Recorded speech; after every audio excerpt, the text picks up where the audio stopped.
Good evening, everyone. Welcome to the Football Vloggers podcast. I am joined tonight at the moment by Dor on Tour, who is a Nottingham Forest vlogger. I'm also joined by Ben from Cod's Vlogs. He's a Fleetwood vlogger. We've got Benjamin Bloom, who everybody knows, who just talks about every single club in the country because he knows everything. And we've got 18 Dapper, who is a Doncaster Rovers fan. And hello, guys. Hi. Hi. We'll go around. Hello. We'll start off with Dor on Tour. How's life in Nottingham, Dor? Fantastic. We brought about 100 players. 100 players? We brought in 5 players so far. We brought in Lau Taylor. We brought Jack Cole back. We brought Tyler Blackett. We brought a French guy called, I can't pronounce his name. Benjamin, do you know who we brought? What's the French guy? Fahoud Bakiro. I'm calling him Fred. That's his name, Fred. I'm calling Fred. And we brought in Luke Freeman. Love that, Dor. Love that. Fantastic signing. Yeah. Fantastic signing. So far, big smile. So far, so good. It's been a great window for us. But I'm happy. I'm really Just happy. very quickly, we've got LCFC Boyer in the comments, but I have sent you a link, LCFC Boyer, if you're looking the WhatsApp group to get on. I don't know whether you've seen the link to the show. Right, so that was Dor. We've got Ben from Cod's Vlogs. Tell us all what's been going on in Codland, Ben. Well, to be honest with you, mate, I've been around McDonald's today looking for centre half because Sue was on the bench. Sue was on the bench. I'm like, I've offered the game of pool. I've offered to buy his drinks all night, but in Wirelight in Fleetwood, but no response yet. So we've only got one in Morgan Boys, and he can't play in the next game because he's been called up to Wales under 21s. Good player, but we're without first team. I think we've played Carlisle tomorrow, and 17 out of 25 are first team. So 18 are under the age of 17 of our squad at the moment, which is worrying. And to be fair, I'm under 8. Oh, well, I'm 18 now. I need to be getting my boots on now, don't I? Instead of talking about football, it's time to get my boots on without desperate to set off. I've got a good 5K time, and I'm a bit slow over 100 metres, but apart from that, I could do a good job. Brilliant. Below you, we've got 18 Dapper. He's a Doncaster Rovers vlogger. Say hello and tell us all about Doncaster Rovers. How's it been going there? Good evening. Not too bad. Nothing really to shout about in the transfer market so far. A good addition of Cameron John last week. We had him on loan last year and he's signed on permanent. But at the start of the transfer window, we were kind of getting 1-year deals and 1-year loans, and that was a bit concerning for me because there's no kind of longevity in the squad that you're getting. It's going to be a big turnaround next year or in the summer again.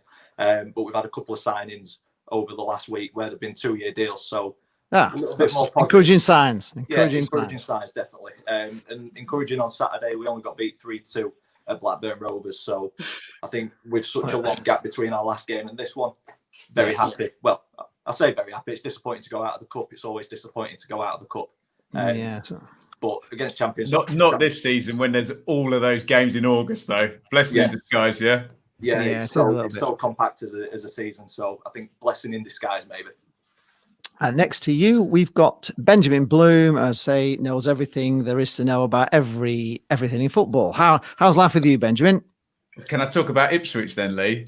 You can talk about Ipswich as well. Yes, we will allow that. Who managed to lose a friendly 1-0 to Cambridge. And there's all sorts of rumours going on behind the scenes about Lambert falling out with people and people turning up for the NHS staged picture and being sent home and people deleting the references from their Instagrams.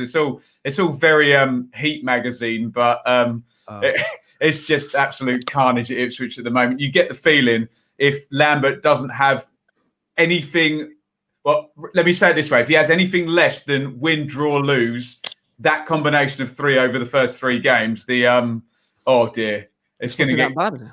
It's going to get carnage there. Just behind the scenes, the PR is just awful at the moment. So hopefully some wins will smooth all of that out. But I think, Lee, some of it is just there hasn't been Ipswich fans haven't watched the game of football now since March. So I think once the ball is actually kicked in a competitive game, it'll ease out. But Yeah, and the boys from Doncaster and a Fleetwood point of view saying they don't have any players. Ipswich has got exactly the opposite, like the most bloated League One squad you can imagine, and no real idea who the standout 11 is. I'm going to stop moaning, Lee, and you can tell us about Blackpool. Yes, I noticed there's a few comments in the chat already from Blackpool. We played Stoke City on Saturday in the Carabao Cup, the one cup that nobody really cares about at all. But even so, you still don't want to lose. We drew 0-0 and we lost on penalties. We gave Stoke a very good game, and Stoke, to their credit, they defended very, very well and kind of defended against everything we threw at them. But, we've come out very encouraged by it. And the fact that we're out, it's probably a blessing, like you said. So to have a good game and to be out of the Carabao Cup, maybe that's, a bonus. But I wanted to win. And the only thing was I was live streaming it, so people had to suffer me watching a penalty shootout, which was, you can imagine, is hell. I mean, oh God, if I ever do an England live stream and we have an England penalty shootout, I just won't be able to sit in the seat because I normally we pace should around the hook room. You up to one of those heart rate monitors while we're doing it. Yeah? It's just so bad. I'm terrible. So we put a lot of fans through the mill. Jane had to go and get a beer because she was stressing out so much, and we really stressed every single person that was watching it. We had about 600 and odd people in watching us suffer the penalty shootout. So it was great for Stoke City fans. We've just heard a rumour. We've heard the rumour too that Blackpool have got a friendly against Liverpool on Saturday. So that would be excellent if it's true, but we don't know. It's not actually been properly confirmed. But that's it. We're all happy. And we've also sent Joe Nuttall out on a season-long loan. So Blackpool fans are rejoicing that one as well because he was useless. Fans, to be fairly. So fans. Oh, yeah, because he's the only team he scored against all season. He scored home and away against Ipswich. He scored the winner. Last-minute winner, yeah? He did, but those are the only 2 goals he got against you. He scored one there and Standard. So you'll be all right then, Benjamin, without Joe Nuttall playing for us. But yeah, absolutely no difference whatsoever, Lee. Let's see if we've got any comments coming through. Anything good? Ian Barron is saying, hi, Cos Fogs, you beat Darlington. Seeing a friendly last Thursday, 4-0, did you? I think it's what he means. We invited them on the Thursday, we got the game on the Saturday. We beat them 4-0. For me, I do never take note of the pre-season friendlies because there's been pre-season friendlies. I think 2 years ago we won every game and we kept clean sheeting pretty much everyone. And into the season, we lose the first game of the season under Rosler/Presley. We played AZ Alkmaar. We got beat 5-1, 1 blow at centre half, and we lost 5-1. We went that season and finished 4th. So I don't get excited about playing the big teams or playing well in pre-season because intensity isn't there.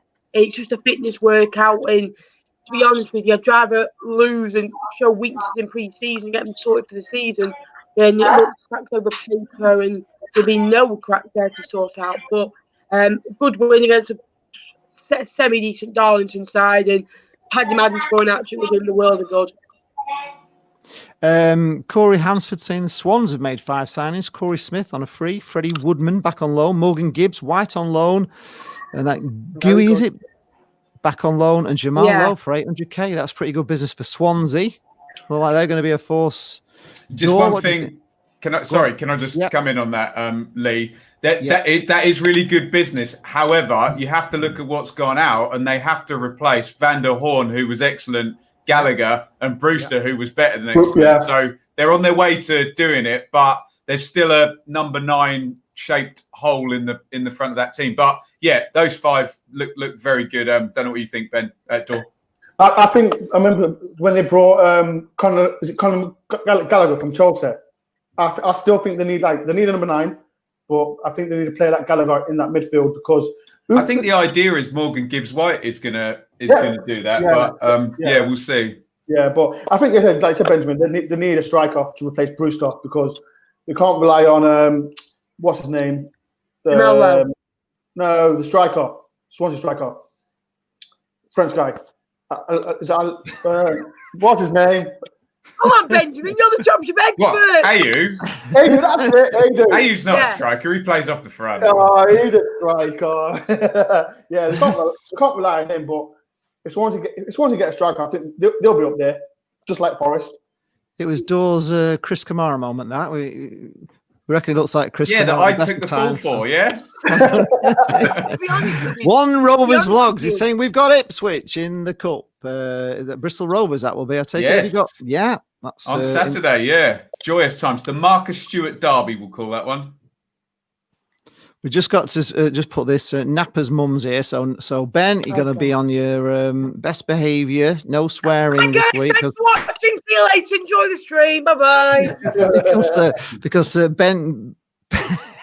Ben's mum grounded him after last week's show, so we're just yes, Ian Barron is saying he felt my pain on Saturday. Yes, it was horrific actually to do a live stream watching a penalty shootout. I just don't know what I'm thinking of, to be honest. It was a big mistake, but we should have turned off just before the penalty shootout started. It was awful. The worst thing is when you're doing a live stream, innit, and it goes to extra time, and you think, oh, another 30 minutes of talking on your own, and you're lucky when you got Jay, and I'm inside in my living room screaming and shouting. Especially Ben, if you're on a live stream on your own as well. I remember the playoff final, because what people don't realise is if you're on your own, there's this thing called going to the toilet that needs to be done, and you're kind of coming up. It's like 1 hour, 2 hours, and you're going into the third hour, and it's like, well, I can't just walk out of the stream, can I? So yeah, I feel your pain. Anybody heard of this I guy? remember when I Naby did a 7-hour Sarr to live Blackpool? stream. It's good. Yeah. My mum was thinking Ribina's in. What? Naby Sarr plays for Charlton. Huge, great centre half. For who? He's a Charlton. mountain of a man. Yeah, mountain of a man indeed. Yeah, Is he he? can ping a He's a crossfield very good pass as player. well. Yeah, good player. Yeah. He sounds great. I don't know if that's Wasn't he true the or one who made the confirmed. mistake in the playoff final where he passed it back to the keeper and keeper missed the ball? Yeah. Is To be he fair, old? it was the keeper's the- mistake, the- but it was him the- who played the ball. Yeah. That's it. He How passed old it is back. he? About 26, I guess, 27. He's not young, but he's not old. Yeah, so late 20s. We need a little bit of experience in that centre Yeah, back. role as 27. well. Yeah. Oh, that would be okay because we've got quite a lot of young kids in. Here we are. There's a question. What's Jordan Gabriel like? Ben linked with Blackpool and Fleetwood. Do we know him? He's a young right back. He's 21. He was on loan at Scunthorpe at the end of last season. He had a horrible injury beforehand for the whole year, but he went on loan to Scunthorpe. He did well. And he's a good player. He's a good player. We signed him from Southend in 2010. But he is a good player, but he needs to go on loan. So going to Blackpool or Fleetwood, it'll be a good experience for him, to be fair. You signed when he was 11? Pardon? You signed him when he was 11? Yeah, we signed him when he was 11. Wow. But he's a good player, though. Really good player. Ryan Dunbar is here. He was a moderator for me on Saturday and did a very good job. So he's here and ready to waiting for any idiotic comments, which is good to know. Thank you, Ryan. That's really good because you do get the odd one in there. But most people on here are pretty interested to hear what these guests have got to say. So we don't get as many idiots on here as we do on some things, other things that we do. My mum's not on that as much as she. Yeah, we ought to make your mum moderator. She'd be excellent, wouldn't she? She'd sort them out. What's this, Ben? Any news on taking Charlie Adam? Have you heard anything on that one? Fleetwood? That is the first time I've seen it. All that I know, mate. You trained with Dave McCondy. He's a great personal fitness tutor, kind of coach who trains a group of them, and he does it at Pulford. He's got mates with Pilly, but I don't think he'll come to Fleetwood, if I'm honest with you. And to be honest with you, we've got Glenn Wheeler and we've got Paul Coote. Mark Duffy's coming. And to be fair, I think it needs to suit more at the Pulford Monday Night Footballs, like over 65 five-a-side disability team at the minute. Make a good five-a-side team. We've got Harvey from Stoke City in. Glad he didn't stream on Saturday. Really happy nobody saw him being nervous or being a nervous wreck during the penalty. Yeah, but at least you got the win, Harvey. It would have been great, wouldn't he? You'd have been going mental at the end of it. I wish we'd have got the win. I would have been going mental, actually. I might have suffered it, but it would have been good to see me with a happy face rather than a sad face at the end. Benjamin. I think, Norwich, how many players have they brought so far this season? 10. 10. 10, yeah, and now they have Hugel too. We're expecting them to be front loading their recruitment, and then at least probably 2 of Aaron's, Buendia, Godfrey, Campbell, Lewis, Pookie, maybe 2 of those to be sold. But they look they look a decent proposition if they can knit it all together, and they've added a bit of physicality as well. So in theory, same manager as 18-19, about 5 of the same players, and parachute payments, and should add up to promotion. But this is the Championship, so they'll probably be about 17th in November or something, won't they? I think that's the difficulty, bringing so many players in a transfer window, getting that team to gel quickly. I think especially when you've stunk out your last 10 games of the Premier League after the lockdown as well. So I do agree with that. Yeah. Let's see if we've got any other comments coming in here. Can I come in hot on something? So we have to do this conversation. I did a video about the Soccer Saturday guys, the 3 white older males being sent out of the job, and obviously we've met our quota here because we have 1 non-white male in the chat here. So I guess I'm addressing Mr. Dorr here with this. But so I tried to lay it all out as, uncontroversially as I could. I tried to say, look, diversity is a good thing if we can reach diversity, but I don't feel that anyone should be given a job on their appearance. But I do understand the view that maybe black individuals or female individuals haven't got the chance before. So we're in this kind of tricky sort of situation. I just wanted to get your view, Dor, being obviously a non-white male, and you're in the minority in terms of talking about football. Firstly, how would you feel if you were the quota? Would you embrace that and say, well, look, I'd be a trailblazer? Or would you see that negatively as, I don't want to be a quota, I want to get it on my own merit? Or does the quota have to come first for the people to then? It's very, very complex. And I got accused of sitting on the fence. However, it's a really complex issue that I don't have it should be this or it should be that. So as a non-white male, and sorry, you're the token to answer the first question, but can you give me your views on it? Because I had some really uncalm takes on this. Right, let me explain to you. Right, it was funny, and this is a good point of view, Benjamin, because last week I said to you I've been on Sky Sports, and I don't know if you know Benjamin. Do you know what's his name, the Brentford vlogger? No, Billy. Billy. Yeah. Good lad, a really good lad. It made me do 40 videos again. Yeah, and just for the viewers, another non-white football vlogger as well. Billy, yeah. And he said to me, right, because like I think it was every Saturday they have every football fan from each club after the game. Have you done it before, Benjamin? When Ipswich were in the Championship. Yeah. And the quote he said, because there was no black people from each club, and I said to him, Ben, do you want to do it because there's no black people? And I so you've been in this situation. Yeah. Wow. Yeah. And because I spoke to Malcolm about it. Malcolm. Yeah. I spoke to Malcolm about it, and he said to me, right, Ben, embrace it because with all what's happening now, just embrace it. And I was like, I don't know, because am I getting it from the merit or am I getting it from being black? And I think to myself, I've worked hard. I've worked hard for what I'm doing. I think I deserve my chance. But I don't know. Am I getting it? Because like I said to Billy, thank you very much for thank you. I do appreciate it for telling me, but you didn't need to say that. If you hadn't said anything, you'd have just said yes, wouldn't you? Yeah. And my friend just said to me, Ben, just do it because it's more exposure and more of your channel, and it has. I'm not gonna lie, it has.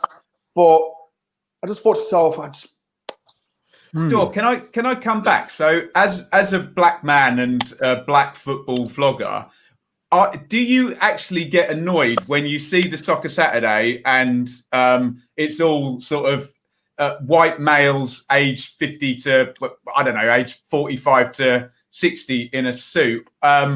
Obviously, it's all about what they say and how they interact, but it is a visual media on the TV, isn't it? You don't want to see all of the same thing, saying all the same thing. When you watch it, does that thought come into your head? Sometimes it does. Sometimes it does. Because like I said, I think, what's his name? Matt Murray, sometimes he's on the internet once in a blue moon. Like you see the older lot with Letitia and what, but Kamara. Like Kamara as well, but they're not in the studio. Like Scott. They I think with Matt Murray, Matt Murray, he's really good. With Lee, sorry, can you put that comment up about me putting Dora on the spot, please? All right, okay.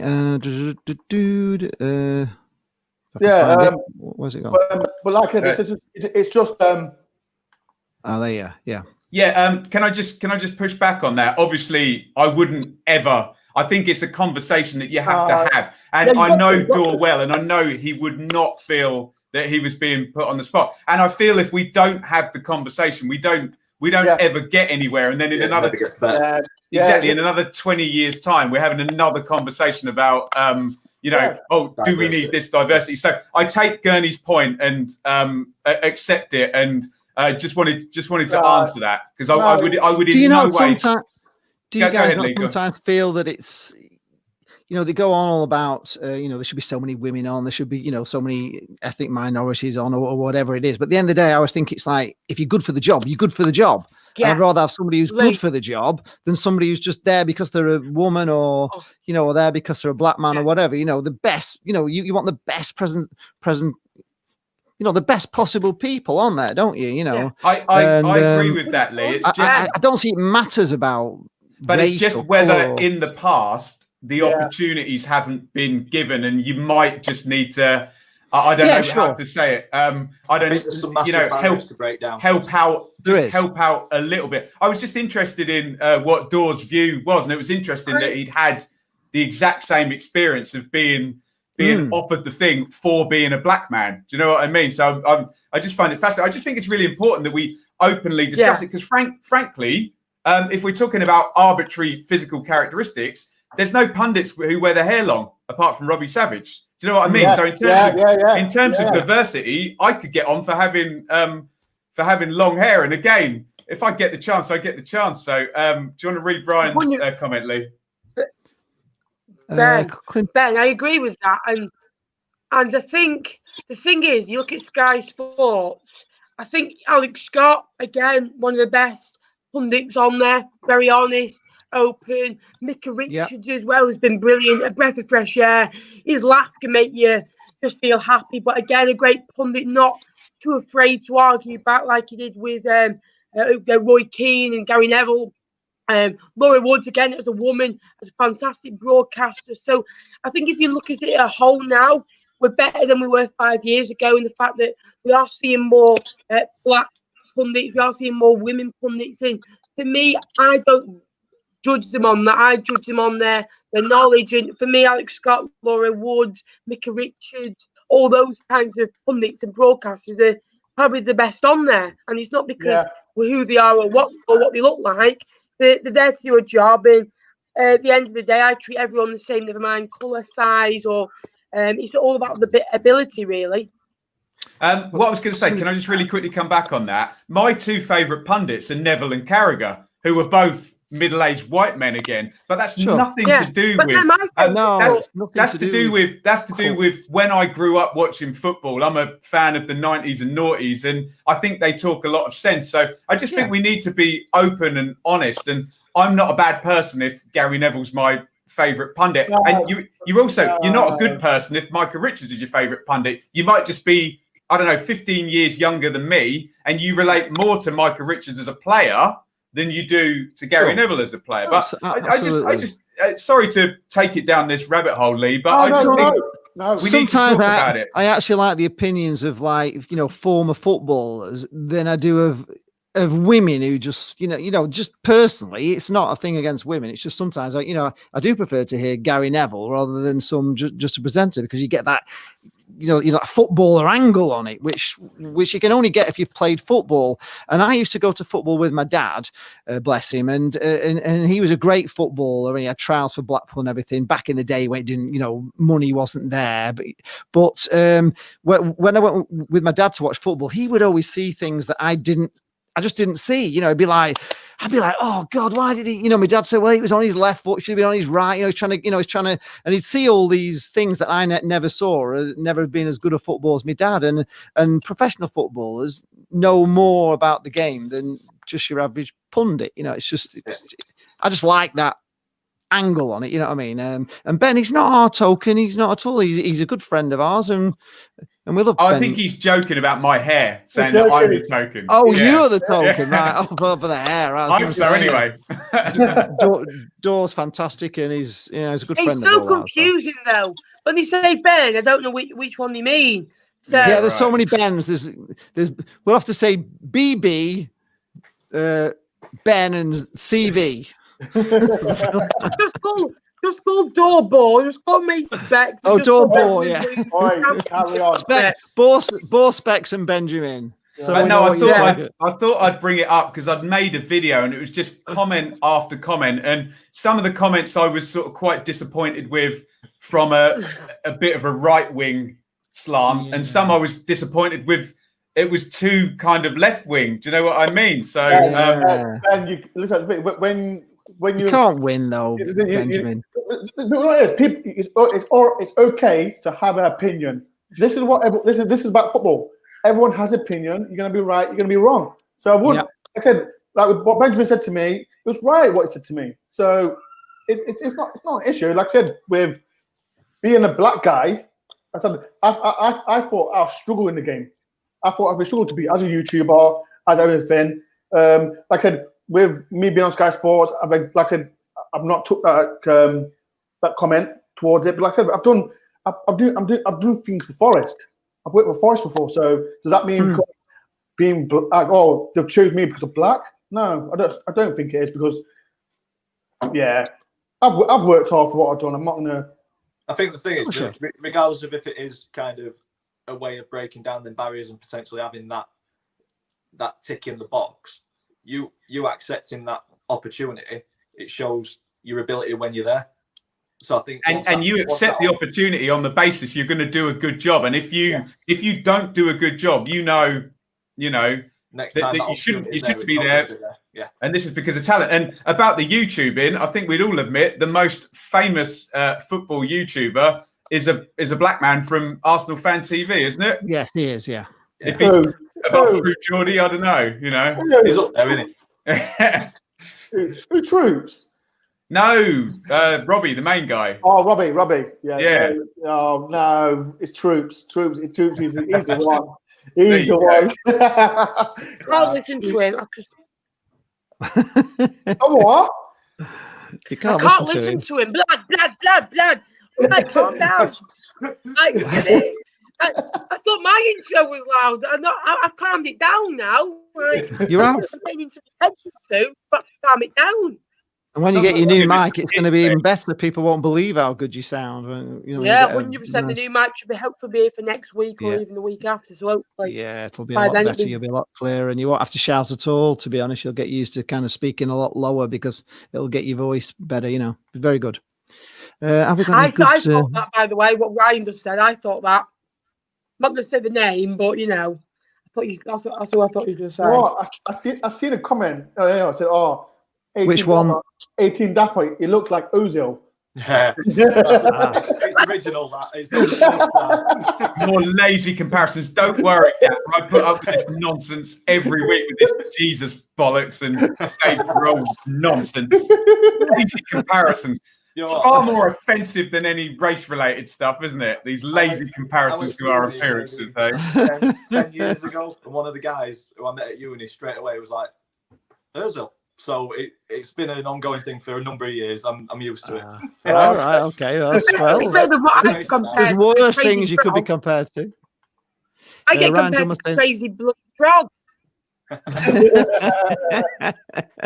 Well, wow. Ryan Dunbar's saying Alex Scott is amazing. LCFC boys agreeing. Alex Scott is one of the best. I think Alex Scott's preparation shows through.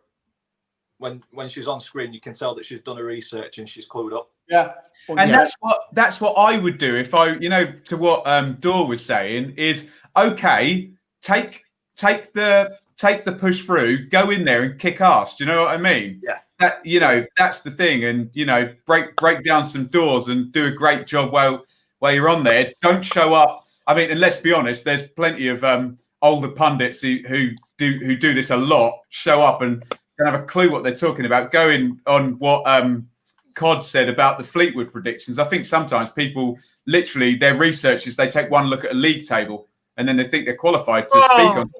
And I will happily say, but I don't know.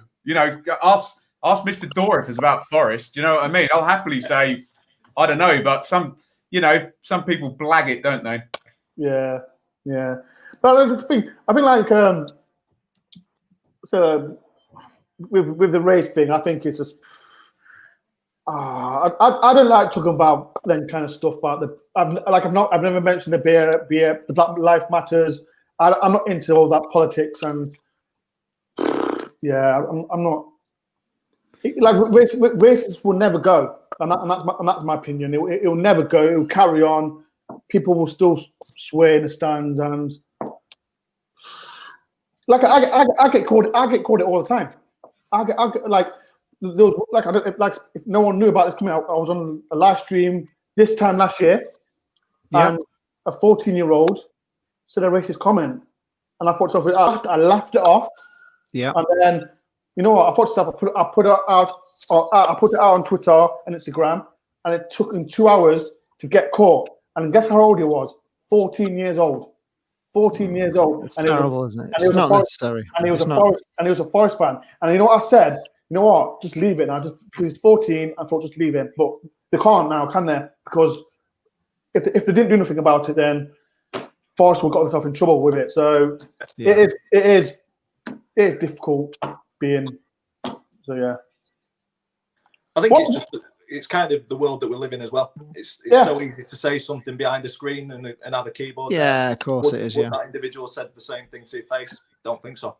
What wait, let's come in. What's the worst comment has everyone had as a YouTuber? Oh God. That's horrible stuff. Absolutely horrible. Yeah, it does get. They can get quite personal. You just tend to remove those. They would never ever say to your face. No.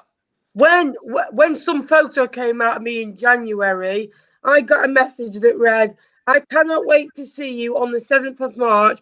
I'm going to punch your face in so hard you will not be able to breathe. I will sit on your face and make sure you can't breathe anymore." So I thought.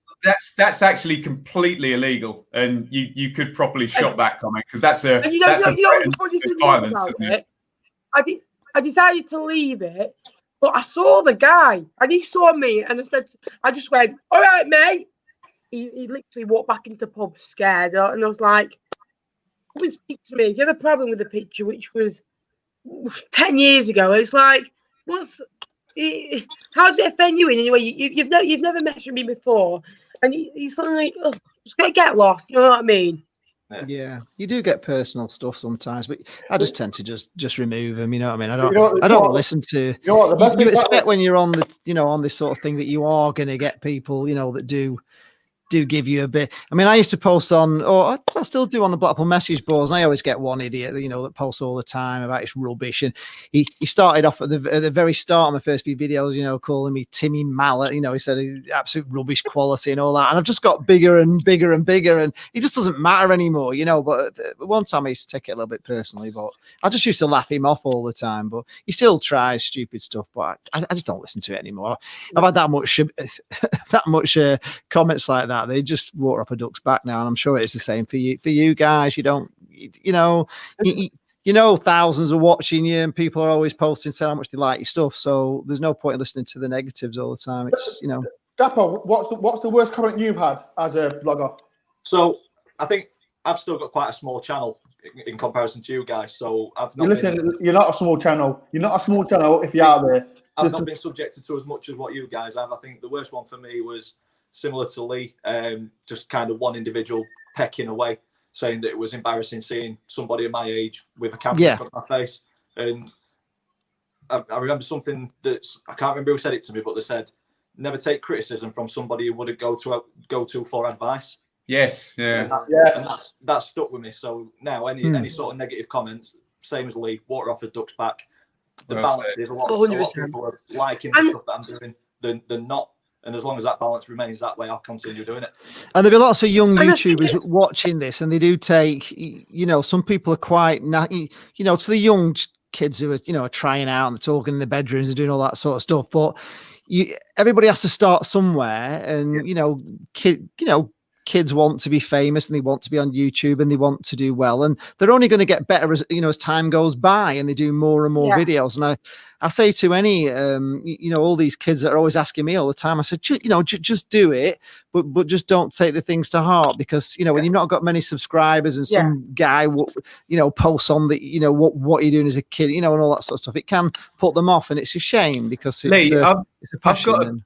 I've got a theory on it that as a sort of YouTuber at sort of our level, that you're low hanging fruit, right? Because you're elevated above these people who want to talk about the same thing as you do, just slightly, but you're not high enough for them to swing and miss. So I think you're very much there. And the truth is, a lot of these people, like if I'm talking about Ipswich Town, for example, they would love to talk about Ipswich Town, and they kind of, they would happily be in your position. And I think there's a little bit of self-doubt and a little bit of resentment there. And I read a book once that said producers, in terms of alpha and beta, producers produce and consumers criticize producers. And it is just what it is. And it shouldn't be quite so.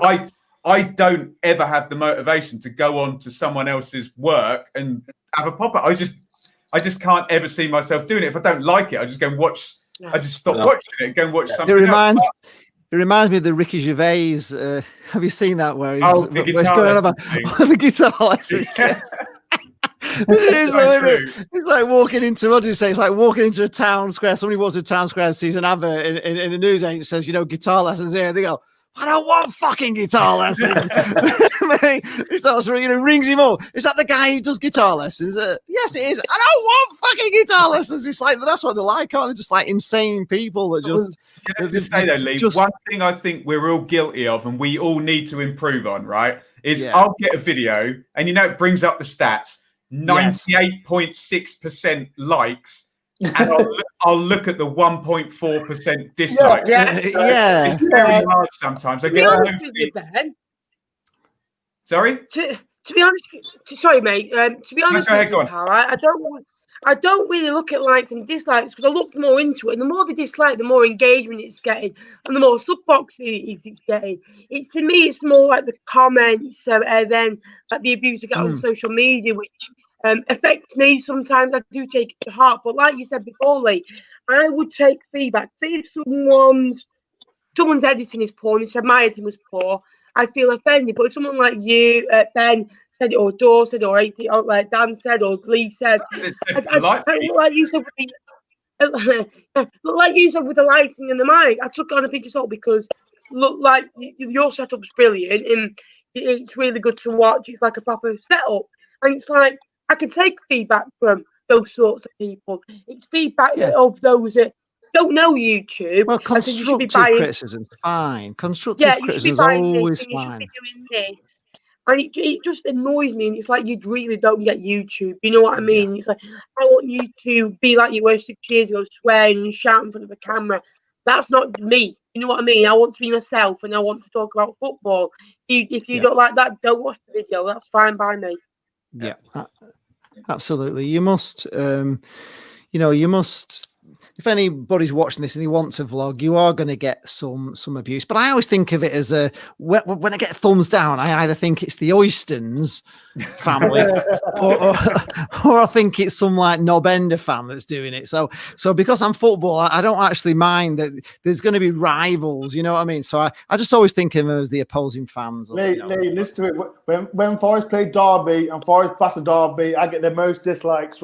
And you know who they are, it's Derby fans. So I'm used to with Derby fans disliking. That's the same with me. Yeah, Derby fans always do it. So Ian Barron keeps posting questions to me all the time. I'm just my next watch along. Well, we're hoping it's Liverpool on Saturday. Just if we can't get to every comment, it's just obviously there's 5 of us here, and people are talking about Nottingham Forest and they're talking about Ipswich and talking about Doncaster, talking about Fleetwood. So I know a lot of people come on here because it's on my channel and they want to talk about Blackpool all the time, but I can't talk about Blackpool all the time. Just so you know. Hey, can I ask a Darren Moore related question? Yes. Yeah. What's the progression now with Darren Moore? Because obviously my experience was covering the Championship, and there was this sense that maybe this guy got this job too early, and he had Gale, Barnes, and Rodriguez, and perhaps West Brom should have been a little bit higher, but then they're coming up against Bielsa's Leeds and Farke's Norwich and Wilder's Sheffield United. What's the sort of feeling on Darren Moore? Because a lot of people sort of wrote him off when he didn't have West Brom basically in the top 2 of that division. And how do you see him progressing back from that first experience at West Brom? I'm surprised he's still with us, in all honesty. I think he's a fantastic manager.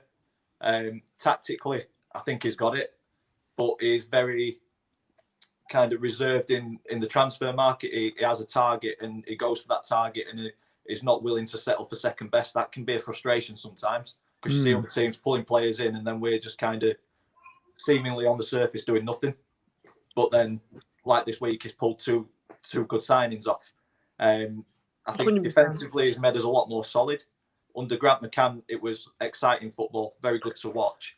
It was a case of we're going to score more than the opposition, whereas now it's all about kind of shutting up shop and playing good football on the floor. And like I say, I'm surprised he's still with us. I think Championship level manager, definitely.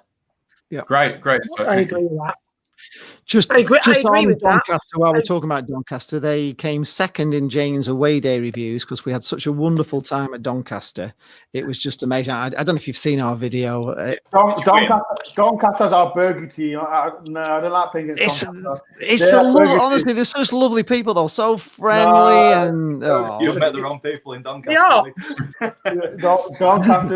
Doncaster's our burger team. I think, was it last time we played them was 2-2 at your ground, I think it was. I think so. Yeah, they are burger team. I don't play Doncaster and Barnsley. No, don't like this. No, they can stay away from us. Somebody's saying, posh fans hate Donny, and he got hits on that 3-1 loss. Well, blimey, okay. No Sadler this season, so he'll not go back to haunt them, I don't think. No, that's okay then. Good team, Peterborough as well. Looking set up to have a good season, I think. Yeah, so Tony's gone out today, but Johnson Clark-Harris is in there. Yeah, that's good for League One. That's a great move for Ivan Toney, isn't it? If he could choose a club fitted to him in the higher league, Brentford's hitting it. Yeah, it's a great move. He's a good striker as well, so it's good for League One. It just depends who goes out of Brentford. Is it Ben Rama? Is it Watkins? Is it both? What happens there? I was looking at it though, Dor, today, and they've got a hell of a lot of players who can play wide. Kanyos and Mbuemo, Ben Rama, Fosu. They've only got one who plays down the middle. So that kind of made me think, if I'm structuring a squad and I want 2 for each position, that it's actually more likely to be Ben Rama than Watkins. But you know what it's like at Brentford. If there's a number and it's written down somewhere, and if they get it, they sell. And good luck to them. But I think it might be more likely Ben Rama now, mightn't it? Yeah, but he's not. Who's been linked with though? He's been linked with Villa, but it's still Villa. So I think Watkins will go first. Then like Tony will replace him. But Ben Rama, I'm not. Like I said, I hope he goes. Brentford are a selling club, aren't they? If you think about who they've brought in, They brought in Charlie Goode for 1.5 million. You know they'll sell him on. They brought in Watkins for a cheap amount, Banana as well, and so they always buy players on the cheap who don't really know. Norwich did the same, didn't they, in Germany? Banana Armour, that's what I call him. That has changed this past season. I have to give them credit because Mbuemo and Janssen were not bought on the cheap. Can I just push back a little bit, Ben, on that? I think when you talk about a selling club, I think to give Brentford credit, they are a selling club, but they're a very good buying club as well. They get the balance. Yeah, that's exactly what I'm meaning. Okay. Yeah, thank you for that. And that's exactly what I mean. I don't want to cause that offence, but I mean, they buy players, they buy cheap gems and who they think can fit their system. Like with the manager, they're very patient. The first 10 games won 1. They saw in the analysis how they were playing, how they can affect the championship, and they thought, we're going to stick with him. And then look how well it's fitted. It's going to be difficult to see how they'll bounce back now compared, because there's some clubs in there and some good clubs in there this year. Forest will challenge, Norwich will challenge again. You think Watford and Bournemouth will want to get straight back up. I think there's about 9 or 10 clubs that will think they've got a chance this year. I think there's an issue with these clubs that have got the very highly valued players, like Sarr at Watford and Buendia at Norwich and Benrahma at Brentford. Yeah. I think there's an issue with the window being open, even Lolly at Forest, with the window being open until October. I think one club is going to get absolutely shafted by Premier League money pulling their best player away in October and then them having no time whatsoever to replace. That's been the issue with Brentford the past few seasons. They've started badly because they've had to, basically have a new team at the start of every season, don't they? Ben, quick question, right? Yeah, 100%. I like Benjamin Bloom. I was just saying, you mentioned Joe Lollett, and yes, good player for Forest. But do you really think he's good enough for a Premiership? Because when Huddersfield went up, he didn't play much games. So, as a Forest fan, if he did go to a Premiership club like a Villa or someone lower Premiership club, do you think he'd be good enough? I don't know. No, you may be right. I was just kind of whenever I talk about Forest, it's always Cash, Lolly, and Warren. The ones you think which one of them is going to go away. But you make a good point, because if you compare him to Jared Bowen, who went to a sort of very lower level Premier League team, I really like Lolly, but he's not as good as Jared Bowen, is he? No. And that was a much. He couldn't have gone much lower. So you may be right. And the issue now is with FFP, you don't get like Derby signing Vidri. You don't get the top or Middlesbrough signing Assomba Longa. You don't get the top teams at the Championship anymore gambling on the best player from the middle team and taking them up there. So you might be right. I'd bracket Jed Wallace at Millwall in the same as Lolly, where you're like, he's good and he does really well in the Championship. Is he good enough to go up a level? Fair point, Dor. Yeah, I just feel like he wasn't kidding him, wasn't he? Any chance of Ipswich going up? Somebody's asked, Benjamin, do you know any chance of Ipswich going up? Do you reckon? Can I quote the great Jim Carrey in Dumb and Dumber? About 1 in a million. So you're saying there's a chance? That's all I'll say.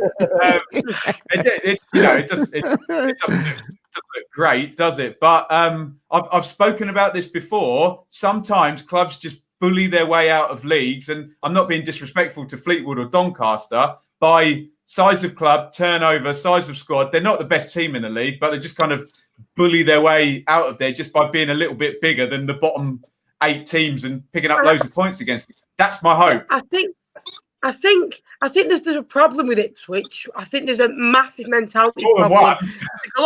I think a lot of players think they're too good for League One. I think the same with Sunderland as soon as they came down. And they need to realise you are the reason why Ipswich were in the mess, and that you're the reason why Ipswich finished 10th last year. You are League One players. You're in here for a reason. You need to get out of it to prove your worth. And that's what all the good players, they go off the canvas and do really well. Vardy did it in the non-league for Fleetwood. Didn't think he was ever too good. Kept going. That's what Ipswich players need to do if they're ever going to want to challenge. But can't see him going up with Lambert in charge of that mentality. I think the club at Ipswich stinks, if I'm honest. Not good, is it? Not good. No. I want to disagree and push back, but can't. I'm just saying, like, sometimes big clubs come down with a mentality that we're going to go straight back up. I remember Alex Whitting, he did a video, and it was a brilliant video. It was the day before our country away. He had him on a Sunday, and I remember he was going around. He says, "We're going to score 138 goals, 138 points, and are we going to go unbeaten?" The next day, Accrington's only 2, Ipswich 0. So sometimes the fans' expectations can get on the players' backs, and I don't think that can help. But I think if they sort it out mentally, I think they've got a good enough squad and they could challenge. But until then, I don't think they'll be anywhere near. I totally agree with your point, Ben. All I would say is please don't judge all Ipswich fan on the single voice of one Ipswich fan. Oh no! I'm not saying that. I'm just saying the fact that a lot of your fans, let's be honest, you should be getting out of this league. I'm an outsider saying that. I know you should be. Yeah. To get straight back up after so many years in the Championship, sometimes you need to realise how hard League One can be, mentally draining. You're playing in the Championship, you're playing good football. In League One, you're playing youth ball, and me and Lee have alluded for a lot of time. It's ugly football. Can I just quickly come back? Thank you for being honest about it, because we had some interaction with Shrewsbury podcast, and I just felt they were being a little bit intellectually dishonest about it. Ipswich are a big club in terms of League One. Yes, they've stunk it out and they've not been good. I do appreciate, you kind of saying, look, yes, in terms of status means nothing. Obviously, you've got to win games, but compare an Ipswich or a Doncaster, an Ipswich or a Fleetwood should be getting up. In the same way, I would say Norwich, Bournemouth, and Watford should all get promoted from the Championship next season with half a Premier League squad and parachute payments. But you're right. It's down to the mentality. It's down to the attitude. And sometimes there is an underlying stench at a club, isn't there? And Dor will admit that there was one at Forest for a long while, wasn't there? So, and it's only recent years they've been at the right end of the table having good seasons, isn't it? So it's hard to watch that. A couple of years ago, didn't they? Yeah, last day of the season they beat Ipswich. Go figure, yeah. To be fair, Ben, I get you paid. I've alluded to it before. If you ever want to start a winning run or need a win, just play Fleetwood, beat us, then you'll win your next one. I remember Doncaster. I remember speaking to all the fans before the game, and I spoke to you and Daniel, and I was speaking to you, and you went, "You're going to beat us." A lot of fans went, "You're going to beat us 3-0, you're going to beat us 1-0." I'm like, right. As soon as they got that goal and they beat us, they kind of went on a little run, and I thought this isn't going to happen again. They beat us, and they're going like a 30-game winning streak. It's just how we look back, isn't it? Yeah. I think every club fans thinks that about their own club, though, don't they? Along comes Ipswich. Here we go. You've lost 8 on the trot. Here comes your 3 points against us, don't they? We've never won at Ipswich, by the way, ever in the history of Blackpool. Seriously? Never won at Ipswich. Never won. One visit to Ipswich. We drew again this season, but we've never won. 0 goals conceded. There you go. Lost. Do you remember that game when Forest beat Ipswich 4-3? Paul Hart season. I was there. And Jono played up front, didn't he, with Marlon Harewood? Yeah. I tell you what, in that game, Andy Reid was ridiculously good. Literally. He was rubbish for us. He was rubbish for Blackpool. We signed him in the Premier season. The January transfer, he was garbage. He was about 2 stone overweight. He wasn't very mobile, but boy, could he pick up all about. Awful. He's not great now. He was the reason we went down. One of the reasons we went down. He was just useless. I mean, they dropped him in the end. He's lost a lot of weight now, Andy Reid, hasn't he? In that game, though, he was overweight. In that game, he's lost a lot of weight now, though.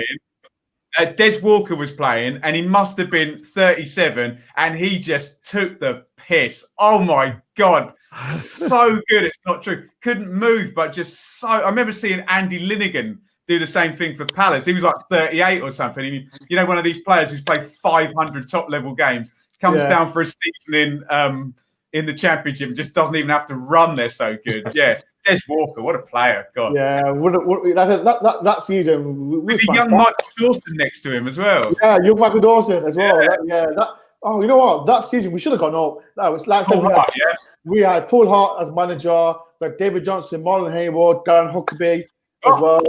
Great team! Wow. But you know what? The only player that sticked out, I don't know if you remember, Benjamin. It was Ricardo Skimicar. Yeah, you used to play for Villa and Leicester, yeah? Yeah, fantastic player. And then we just Oh, good set, yeah? yeah, oh yeah. And then we got rid of him. I'm like, no. Well, yeah, that team, we should have gone up. We should have gone up. Was that when you lost to, was it Warnock's Sheffield United in the playoffs? Oh, yeah, I don't know. I spoke to Jono about that semi as well. That he's haunted by that, the 4-3 semi-final. I watched that game, and because as a Forest fan, like I said, I didn't see. I'm not so much of the glory years, but watching that game, I was crying the whole night. And looking up, I speak to Jono on quite a lot. And he talks about that. Has he come off Twitter? Yeah, he has. Yeah, he had a little bit of argument with someone. Okay. So what club? No. Don't ask. No. What it was? It's actually put it to me. It was someone mentioned about his son. And it wasn't harsh, but I think Jono just didn't like it. He didn't like it, but it was nothing. But he's on Instagram though. You can talk to him on Instagram if you want to, Benjamin. He's always active. I've got his number. It's fine. Me too. There you go. He'll talk to anyone, eh? Yeah, here's a question from Ray Cram. Do the lads think Barnsley can stay up in the Championship? Yeah, 100%. Easily. I expect where they can push on.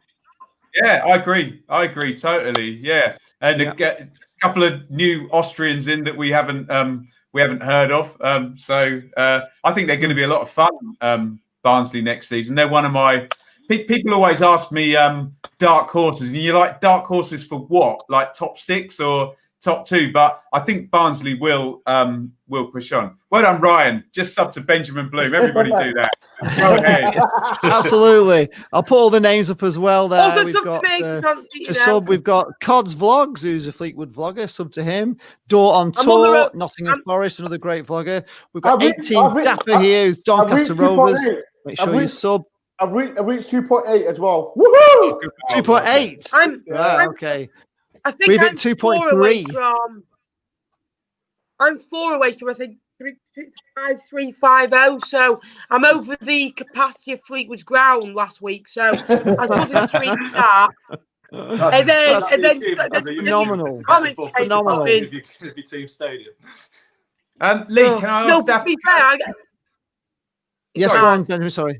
Sorry, Ben. Can I ask Dapper another question? Yes, you can. I went to Sheffield United Villa and saw an absolutely masterful performance by Billy Sharp, where he scored a hat-trick, right, just by being smarter than everyone else. And if you added up the yardage of each goal, it would have been 6 yards. It was an absolute masterclass of, movement and being in the right place. He probably had 3 touches in the game. So it was an outstanding hat-trick, absolutely outstanding. Can you tell me a bit about Billy Sharp and how Doncaster fitted in, and that sort of this type trajectory of their career where, no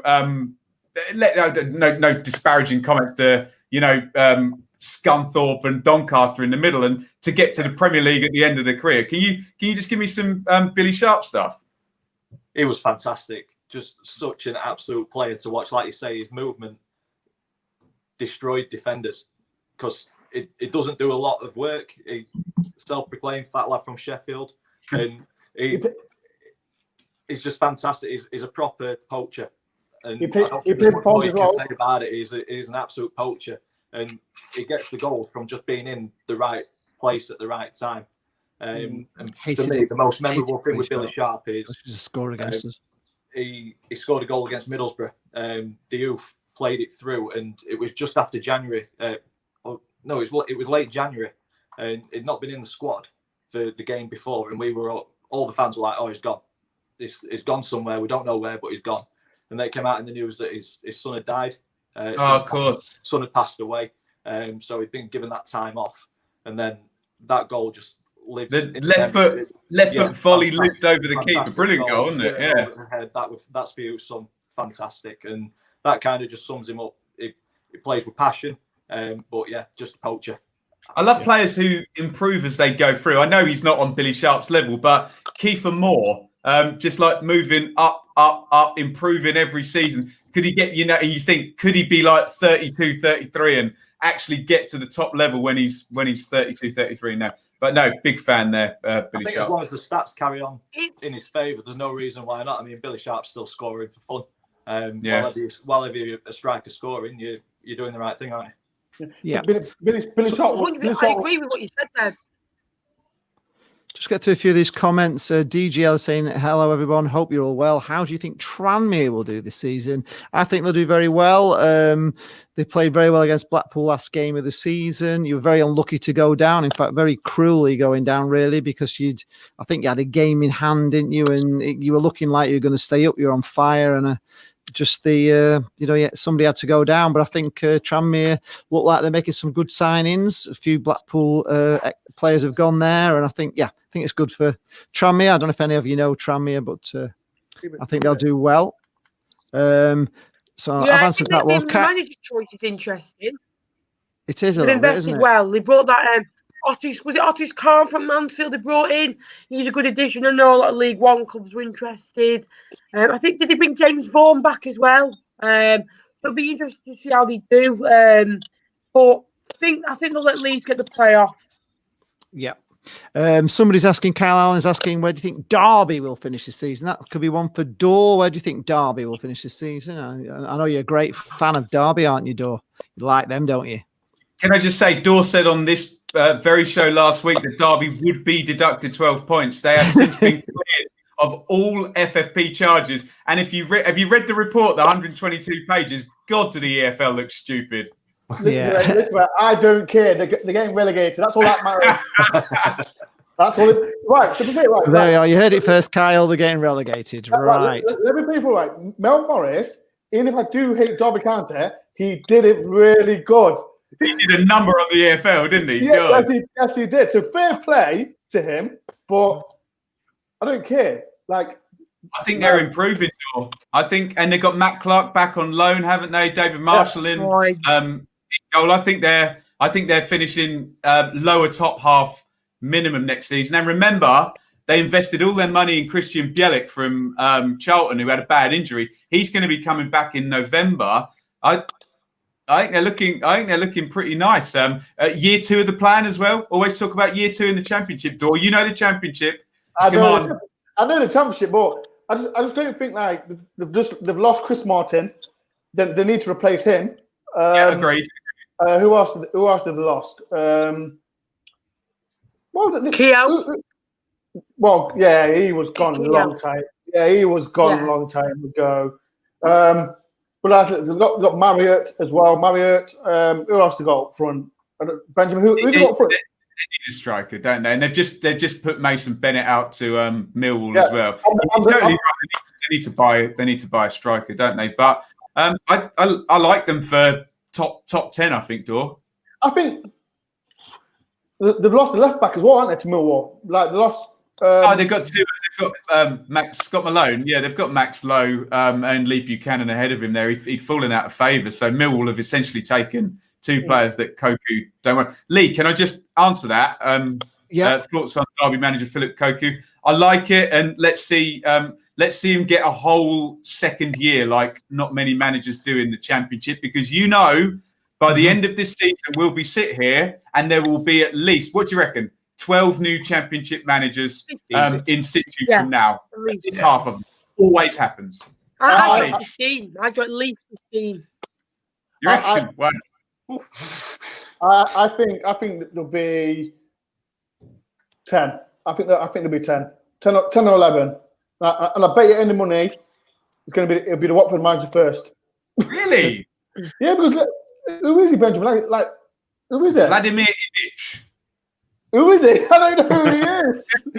Okay, he's no Sabri Lamucci as a player, but he did play at a decent level. He's managed 2 years in Greece, I think, and 1 in Greece and 2 in Israel. It's Greece and Israel, but he's been very successful. He looks like an absolute bastard as well, though. Have you seen him? He looks like one of those guys who goes against Jason Bourne or James Bond or something from Eastern Europe. Yeah. Really? he looks like a proper menace, you know. But it doesn't mean he's going to be a good manager. Benjamin, I don't know if you know about it. Who's this? The new Reading manager. Veljko Paunovic, another Serb as well.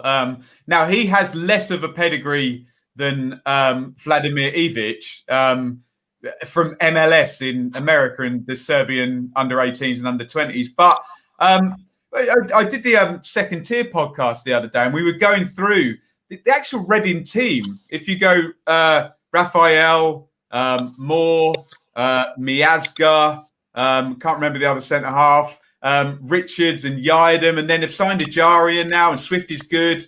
Puskas and Maite up front, Rinomota.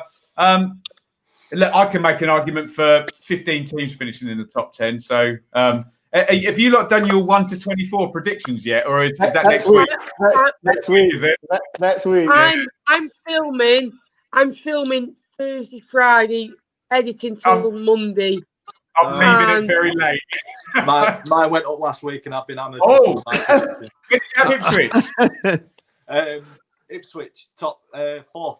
Oh, okay. I'll take that. I think top 6. I'm not saying. Can you tell us, or would that be a spoiler alert? Do we need to watch it? Of course, go watch. Go watch it. I'm not telling you anymore. Just Ipswich. I'm doing mine next week, so just watch out for it. I'm going to do mine. I think maybe the Thursday before the season, just so I know as much as possible. Because I'll do them, and then Brentford will sell Ben Rama and Watkins on the same day. Second or something, won't they? I think on mine I put Bristol Rovers fairly high up. Just missing out on playoffs. So I was like, this is purely if they keep hold of Clark Harris. And then the day after, they sold him. Oh, Daniel blooming out. That's why you don't have to make it early. I got to leave it late, Daniel. Tomorrow. The reason I did that was you shot too early. It was our first game on Saturday, so I wanted it out before our first kind of competitive game. But yeah, it's a dangerous time to be putting up a predictions league, I think. Yeah, it is a little bit dangerous. I'm going to tap out now. All right, Benjamin, pleasure to have you. Absolutely brilliant stuff. I'll see you all next week. Nice chatting Everybody with you. subscribe to Benjamin Bloom. Benjamin. Thanks for joining us, Benjamin. Thank you. Appreciate that. Yeah, boys. Take care. Bye. See you later, pal. I'm gonna follow Benjamin as well because I'm at work in the morning. It has been an absolute pleasure being on here. Right. I'm looking forward to featuring again at some point in the future. Okay. All right. Cheers. Thanks for having you, Daniel. Before you go, I did subscribe to you before you come on. So keep up the good work, man. Thank you very much. Yeah, and if you're watching this as well, make sure you subscribe. And then there were three. Cheers, guys. See you later. Cheers, dude. Cheers. See you later, mate. Take care. Right. Okay, we might be able to get a word in edgeways now that Benjamin. Right. Let's see. Who we got? Let's see if we can get some questions going on because it has been a bit hectic. Somebody's going for a Derby Forest playoff final. Oh, that would be lovely. No. You reckon they're getting relegated, don't you? Just straight down. The only reason with that because I'll have too much headaches. I'll be too much anxious. No, that could never happen. How have they got away with this deduction? Was it really that bad? I haven't read it yet. No, what it was, like I said, it's Mel Morris. He done something. Some loophole. Look at that. That's what I'm saying. Some loophole. Do you know exactly what the loophole is? Because I haven't read it. I haven't got. Well, there's a long essay. I can't bother to read it. It was too long for me. Malcolm was saying it all depends on Rooney staying fit. Do you think he's the major thing in Derby? Yeah, Malcolm Owen. Good lad, Malcolm. Even though he did want to leave you 2 weeks ago. Oh, he's a bellend. Oh, blimey. Danny Brown is saying he imagines Hull City getting a double relegation. No way.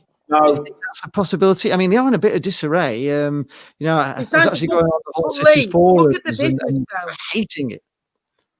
Look at the business they've got in. Greg Doherty from Rangers, great player, done it before with Shrewsbury. Louis Coyle, another good right back from Fleetwood. Josh Emmanuel had good spells with Ipswich and Bolton. He was probably one of the standout players. They've They've brought on some other good players in around. They've really strengthened the League One, in my opinion, and they definitely will be up there. Right. Do we think the Macclesfield Town relegation was unfair? No. It seemed very cruel, but they have, they sort of gave them a lifeline, didn't they, and just knocked them 2 points, and they kind of stayed up, and then that was overruled, and then they got the 4 points, sent them down.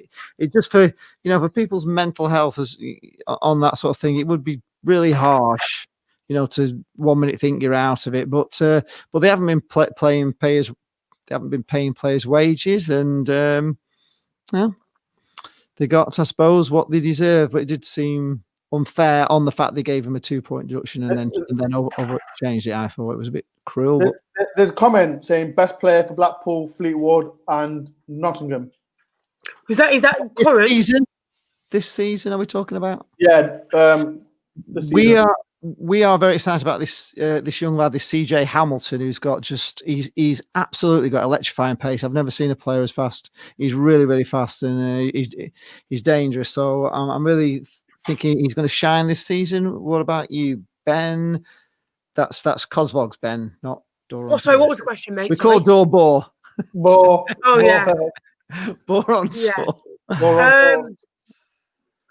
It's going to be difficult, isn't it? It's going to be very difficult this year to call. Yeah. Where do I think we'll finish with the question?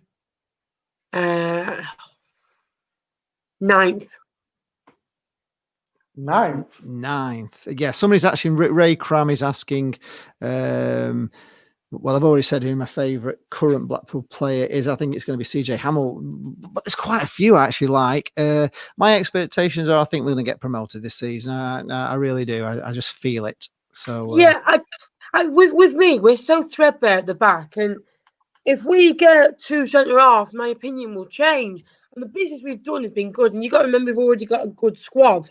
So we've got Callum Campson, we've got Boys who's good but unproven, we've got Andrew, we've kept him, we kept Morris, kept Paddy Madden, kept Ched Evans, kept Wes Burns. They're all very good League One players. So if we can get 2 good centre halves, a right back in, and maybe another winger, I think we can easily challenge for the playoffs. I think this year it's for everyone. And last year games, we were the real deal. We were unbelievable, and the break came at a wrong time for us. And like I said, we can beat us well and truly, but I'm just hoping we can recreate that form of last year. Spartan's last year of his contract this year as well. So will he get a new deal? Will he leave? I'd like to see him getting a new deal because I really like him as a guy. I know a lot of people know him as Joey Barton, thug, but when you get to know him, he's not that type of guy. He's a great manager. So I let the players do the football talking, not their history as a person. Yeah, 100%. 100%. There's a question from Russ Vernon for me. Where is it? Where's it gone? Question for Dor. Do you think Forest was still? Do you think Limucci will still be at Forest come next May, or will he be sacked in January? I think he'll be gone by the end of the year, if I'm honest. Yeah. The thing, Limucci, right? Like the end of last season, as everyone knows, he was actually shocking because he didn't have a plan B, and that's what all it is. So the players that we brought in, like he brought Taylor in, another striker. He might play 2 up front. We don't know, but if he needs to start well, and if he doesn't, and then that's a strange family, isn't it? My uncle supports Forest, my dad supports Derby, and he supports Hull. Blimey, that's a place. Slap your dad. Lee, could you put Ryan's comment on about Ched Evans, please? Let's just see if I can find it. Baffles me that, to be fair. Is it one of the later ones? Ryan, yeah, 9:13 a minute ago. Ryan. Oh yeah, okay. I'm just trying to. There's that many coming through here. Ched Evans should be no. No, because I'll tell you why. He was proven innocent by a judge. So why should he not be in football? He was proven innocent, right? again, we said about players' histories. He was proven innocent. Yeah. What happened to him was an injustice. And why should he not be in football for that? Other people who have had, he's just, again, because he's a footballer. If he wasn't a footballer, none of this would ever have happened. So I like you, Ryan, but I don't get your comment why you shouldn't be in football when you're proven innocent. You know what I mean? Listen to me. Listen, right, you know what it is? Every footballer has a second chance. Because I remember, like, I don't know if you know Lee Hughes. He was at Notts County and he killed 2 girls, and he come back, and I think it was the Plymouth goalkeeper as well. He drinking, driving, and he killed someone, and then he come back to football again. Like it's happened. It's happened to all footballers, but they always come back. John Flanagan's another one. He had an altercation with his girlfriend. I'm not sure what happened there. I never knew until someone told me a few weeks ago. But it's like, you really believe what these wives tell you when they've been telling you lies before, and until a judge decides, that's when I don't believe anything until a judge decides. So for me, Ched did nothing wrong. He's been good for us. We've been good for him, and he's scored 30, 40 goals for us in all competitions since he's joined us in. He's a great lad as well. He's one of the nicest lads you could get to meet as well. So I don't really agree with the comment. Hull City Blog is saying he put 8 in his prediction and he put Fleetwood 6. What do you think of that? Well, I said about Blackpool. I was talking to what's his name? Was it? He always comments long comments on mine and yours. Where's his name here? Mick Harrison. And I said, I feel he's 3 or 4 players away from really challenging. Experience. The Sarr will be a great addition if it is Naby Sarr. I also feel we're a few away as well, so anything can happen. I think Liam Feeney's on his way out of Blackpool. I'm not sure what's happening there. It's looking like it, unfortunately. So if he's going for hardly anything, if you think to yourself, right, last year your best 3 players at the start of the season, obviously your Kai, etc., were your Nanyalays, your Spearing, who was experienced in Feeney. You think you won't be getting a penny for any of them? You've done great business buying players, but you also need to be sensible in the fact that you need to sell players on. And Nanyalay scored a lot of goals for you, but again, you didn't receive any profit back, which could be important with this new cap coming in, with how much it comes in and how much comes out. Do you get what I mean? Jacob Poshvlog is saying Peterborough will go this season. He reckons Peterborough. I think they'll challenge. Do you think they'll be there without Ivan Toney? They are going to really miss Tony more than they think, because without Tony, they were a mid-table team last year, in my opinion. Yeah, but players. Because I know they sold Tony, but they did buy a striker, didn't they? Yeah, Jonathan Clark-Harris, for me, he's only ever been good at one club in Bristol Rovers. And if you look at it through his career, he's spent time at 11 different clubs, including loan, 7 permanent. And Coventry was a 1 in 4, 1 in 5 striker. He started really well at Bristol Rovers and faded out towards the end. I think a lot of the fans say he's put a bit of timber on and he needs to lose that. He's getting injured the odd time. But I think he'll have no more than 15, though, in my opinion. And I don't think he will add anything to that if they want to win the league or go automatic. Right, Ryan is still saying that Ched was charged, but not the verdict. But you are innocent until proven guilty, so you can be charged for something that doesn't necessarily mean you did it. Lee, True Army wants to join. Who? True Army TV wants to join. Oh, okay. Let's get him in then. I'll need to send you the link. Here we go, lads. We're going till 4 a.m. Right, I was going to the toilet. I'll be back. I'm just nipped to the toilet. Okay. Right, I will just put this in the link for you, Sharky, in the comments. That link in for that should be up. Is it up? Yeah. There you go, Sharky. That's the link. If you want to take that link, and you can join the show.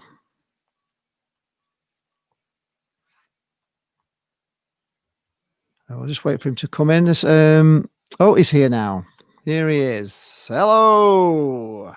Good evening.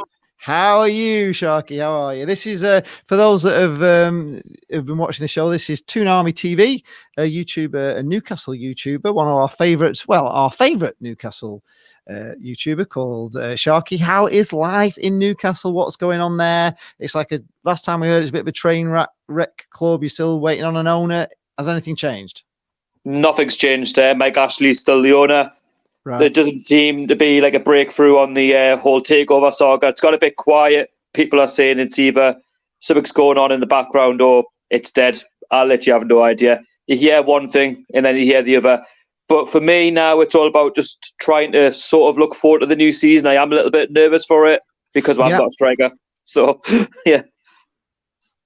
Yeah, it's how have you gone on in the pre-season friendlies, Sharky? Looking good, have you?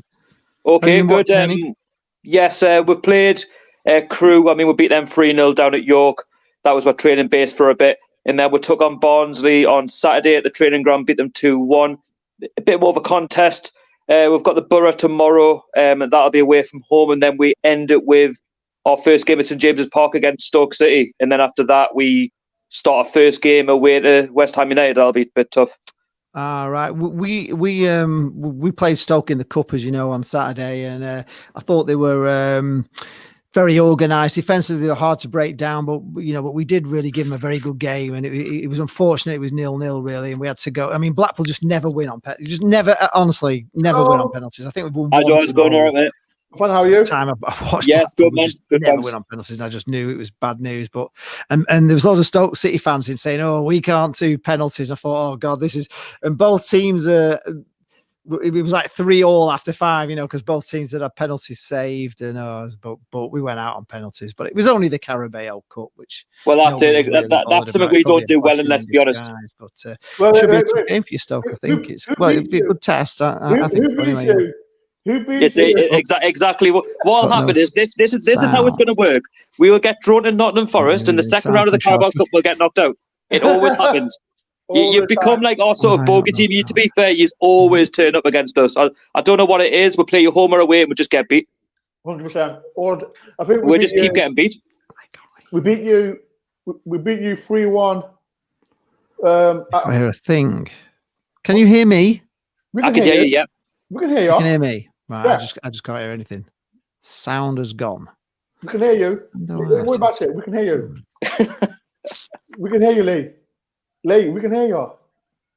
But what's the point? Yes, I am. We beat you. I'm just trying to sort my sound out, guys. I can't. The 6th round 3-2. No, we beat the 6th round 3-2. Then we went to St James's Park. We beat you 3-2 again. Don't remind me of that one. That was a long night. I was with Newcastle Fans TV there that night. Oh, I was so frustrated. When we beat you at City Ground? I was at the one at St James's when we got promoted under Rafa, and it went extra time, and Darryl Murphy was sold them to you, and he ended up scoring past it. It was really that was the ultimate karma. Honestly, I couldn't believe what I was saying. But to be fair to him, I'm glad the lad he gave me his chance. I'm glad of that because I liked him in the Championship. He was like your older type striker, but he did your job. He did us a job, got promoted. And let's be honest, he was never really going to get a game in the Premier League, but I'm glad he sort of found his way at Forest. I don't know how he went on from there, but sort of the ultimate karma. Darren Murphy, like when he was at Forest, he started all right. I think he was under, I forgot his name was. No, the QPR manager. Mark Warburton. Mark Warburton. Mark Warburton. And then he went downhill, and then he got caught doing drugs. And then he never played for Forest again. And then he got rid of him, and he went to Bolton. And then, I tell you, I will admit, I am not looking forward to the new season. I'm not. It's going to be a long one. Why? I've got my sound back. I've got my sound back, guys. I'm sorry, I can hear you. I don't know. I mean, I look at our squad and I think we've got an injury to Dwight Gale. Mutu looks like he's out the door. Joe Linton's in quarantine. I don't know what was wrong with him last season. He just wasn't good enough. I hope he has a better season. I hope. He was in quarantine all last year, mate, in front of goal. Yeah. No, you're correct. And obviously, Andy Carroll's got 2 goals and 2, but you can't rely on Andy Carroll to score your goals all season. That's not going to happen. I saw his goal last week. Was it last week? Good goal. Against oh yes, when he controlled it with his head. Oh yeah, you want to see the one against Barnsley though, with the way he just controlled it first time, bang, bottom right. But let's be honest, I love Andy Carroll. Conversation. You know, I love Andy Carroll a bit, but he's not the Andy Carroll that was sold 10 years ago. You know what I mean? He was a great player, wasn't he, for Newcastle? He was about 10 years ago. He's not the same one, but I don't know what the budget is. That's the problem. You know what I mean? It's the club at the minute's a mess. Nobody knows what's going on at the minute. But I am happy with the Jeff Hendrick deal, though. I'm happy with that, though. Well, is it all very tight-lipped there, Sharky? Is nobody really giving anything away at the moment? No, that's the thing. Like, no, the fans are frustrated because nobody talks at the top, and everybody knows that. You're from the outside looking in. You just want a bit of communication. Bruce, again, obviously, we brought Jeff Hendrick in. And to be honest, I think for a free transfer, that's a smart bit of business. I think he's a good player. I did like him at Burnley. We're going forward a bit, but he will need support. Do you know what I mean? He's going to be that competition. I think he's more a squad rotation player. I don't think he's going to get in all the time in the side. But do you know what? For a free in these difficult times, I think it's not bad, to be honest. Who do you fancy in the Premier League? Who do you think is going to win it this season? Do you think it's going to be another Liverpool? Liverpool for me. I think they'll win it back-to-back. I think Man City will come second. I think they'll be focused on the Champions League. I think that's their main ambitions on to win that. Yeah. Relegation? Are you thinking these teams? Yes, I've got my bottom three so far. I've got West Brom, Fulham, and Crystal Palace. So you think Leeds will stay? No, Brighton for me. Brighton instead of Palace. Oh, I'm quite big for Brighton this season. I think signing Lallana was a big deal for them from Liverpool. Bit of experience. Palace signed that as a 16 million quid, great young kid. Yeah, I mean we'll be down there. I think we'll be down there. I don't know if we'll go down or not. I mean that's difficult to say, but we're going to be. Yeah, we're going to be around the bottom five. I mean, I don't have huge expectations. Say Maximin and Almiron, they have to have good seasons because if they don't, then we are massively going to struggle. And I'm not just saying that. You know what I mean? It doesn't matter. Like we need to get goals from somewhere because that's what we struggled up front. It's been a problem. Not just the season coming up. It's been the problem for the last maybe 3-4 seasons. Do you know what I mean? It's a real mess at the minute, but it's going to be a long season for everybody, I think. Even clubs in the Championship, League One, League Two. I think it's so unpredictable who could come up from the leagues down below. It's going to be so difficult to really know. Somebody's asking where is match day with Max. We don't know, do we? Because he was supposed to be coming on. He just texted me and said that he's having a family meal, but he's just said he'll promise to come on next week. Okay, so for those that were expecting to watch match day with Max, I didn't confirm it We've still got how long we still left of the stream, Lee? Yeah, we've got about half an hour, is it? We've got half an hour left if we want to. Yeah, we've got off till. I hope it wasn't a convenient that I come in. I've just obviously come back from work, so. Not good enough. Yes, no, it's fine. You're always welcome, Sharky. You're a big friend of the show. So thank you. I tell you what, I did go to my first non-league match the other day in 6 months. Did you? You also been to Gateshead, haven't you? You've been to a few Gateshead games. I do follow the Heat. There's a big game tomorrow. Actually, there's a club that I watch called Newcastle Benfield. They're literally about a 25-minute walk from where I live, and they're in a big FA Cup game tomorrow against Same Red Star. So I'm going to watch that tomorrow. So basically, two back-to-back Benfield games. But Gateshead, yes, they're only across the water from me. They're about literally a metro ride, really. They're a good side, Gateshead. I think they're going to do well in National League North, I think. Jane and I, Jane put out a tweet last week saying that could we go and see like a non-league team if you've got a match that doesn't clash with Blackpool? And she got loads of tweets back, but the only one that was playing on Friday night was Trafford FC. Oh yes. So we went down. I've actually been working on the video today, so I'm sure you'll all really enjoy it. It's fantastic. We were invited down, and I filmed, did interviews and all sorts of stuff. We were made to feel so welcome. It was unbelievable. I love the non-league scene. Absolutely love it. Honestly, it was compared to the. To the football league, it's just a different world. It's passion. Football's passion. Yeah. Thoroughly enjoyed it. And we were so welcome. They wanted us to film and show the club and and all that. And it was a breath of fresh air. It's laid back, isn't it? Non-league is so laid back. non-league dog that was there, and Jane was really excited because she actually got a bag of penny sweets, which you don't get at league grounds, do you? But you could just get a little bag of like. Tell you what, Lee, tomorrow's game, and all that. Tomorrow's game for Newcastle Benfield. Have a guess what? You get put in a free raffle just if you turn up for a season ticket for Newcastle Benfield. So I think they're doing the draw at halftime, and anybody could win a season ticket if you wanted for Newcastle Benfield. So wow, that's amazing, isn't it? Little things that matter. And these little clubs, these little non-league clubs, they really have been starved of money, and they desperately need support. So I would say to anybody, well, after you watch my video, hopefully it'll encourage you to go and watch a little bit of non-league, because obviously we can't get into the football our own grounds. Next week, Forest have got a team called Baseford, so I'm going to my first game next Tuesday with Malcolm. So honestly, I was so happy. Like, is it at Forest? No, it's at Baseford. It's like. So where are they? They're in the what league they're in? Non-league. What league they're in? I don't know what league they're in, but it's lower league. Near Nottingham? Is it near Nottingham? Yeah, it's in Nottingham. So yeah, I think he's talking about very similar to Newcastle Benfield. I think like a localized club. Yeah. Very localized. You'll love it. Honestly, you'll absolutely love it.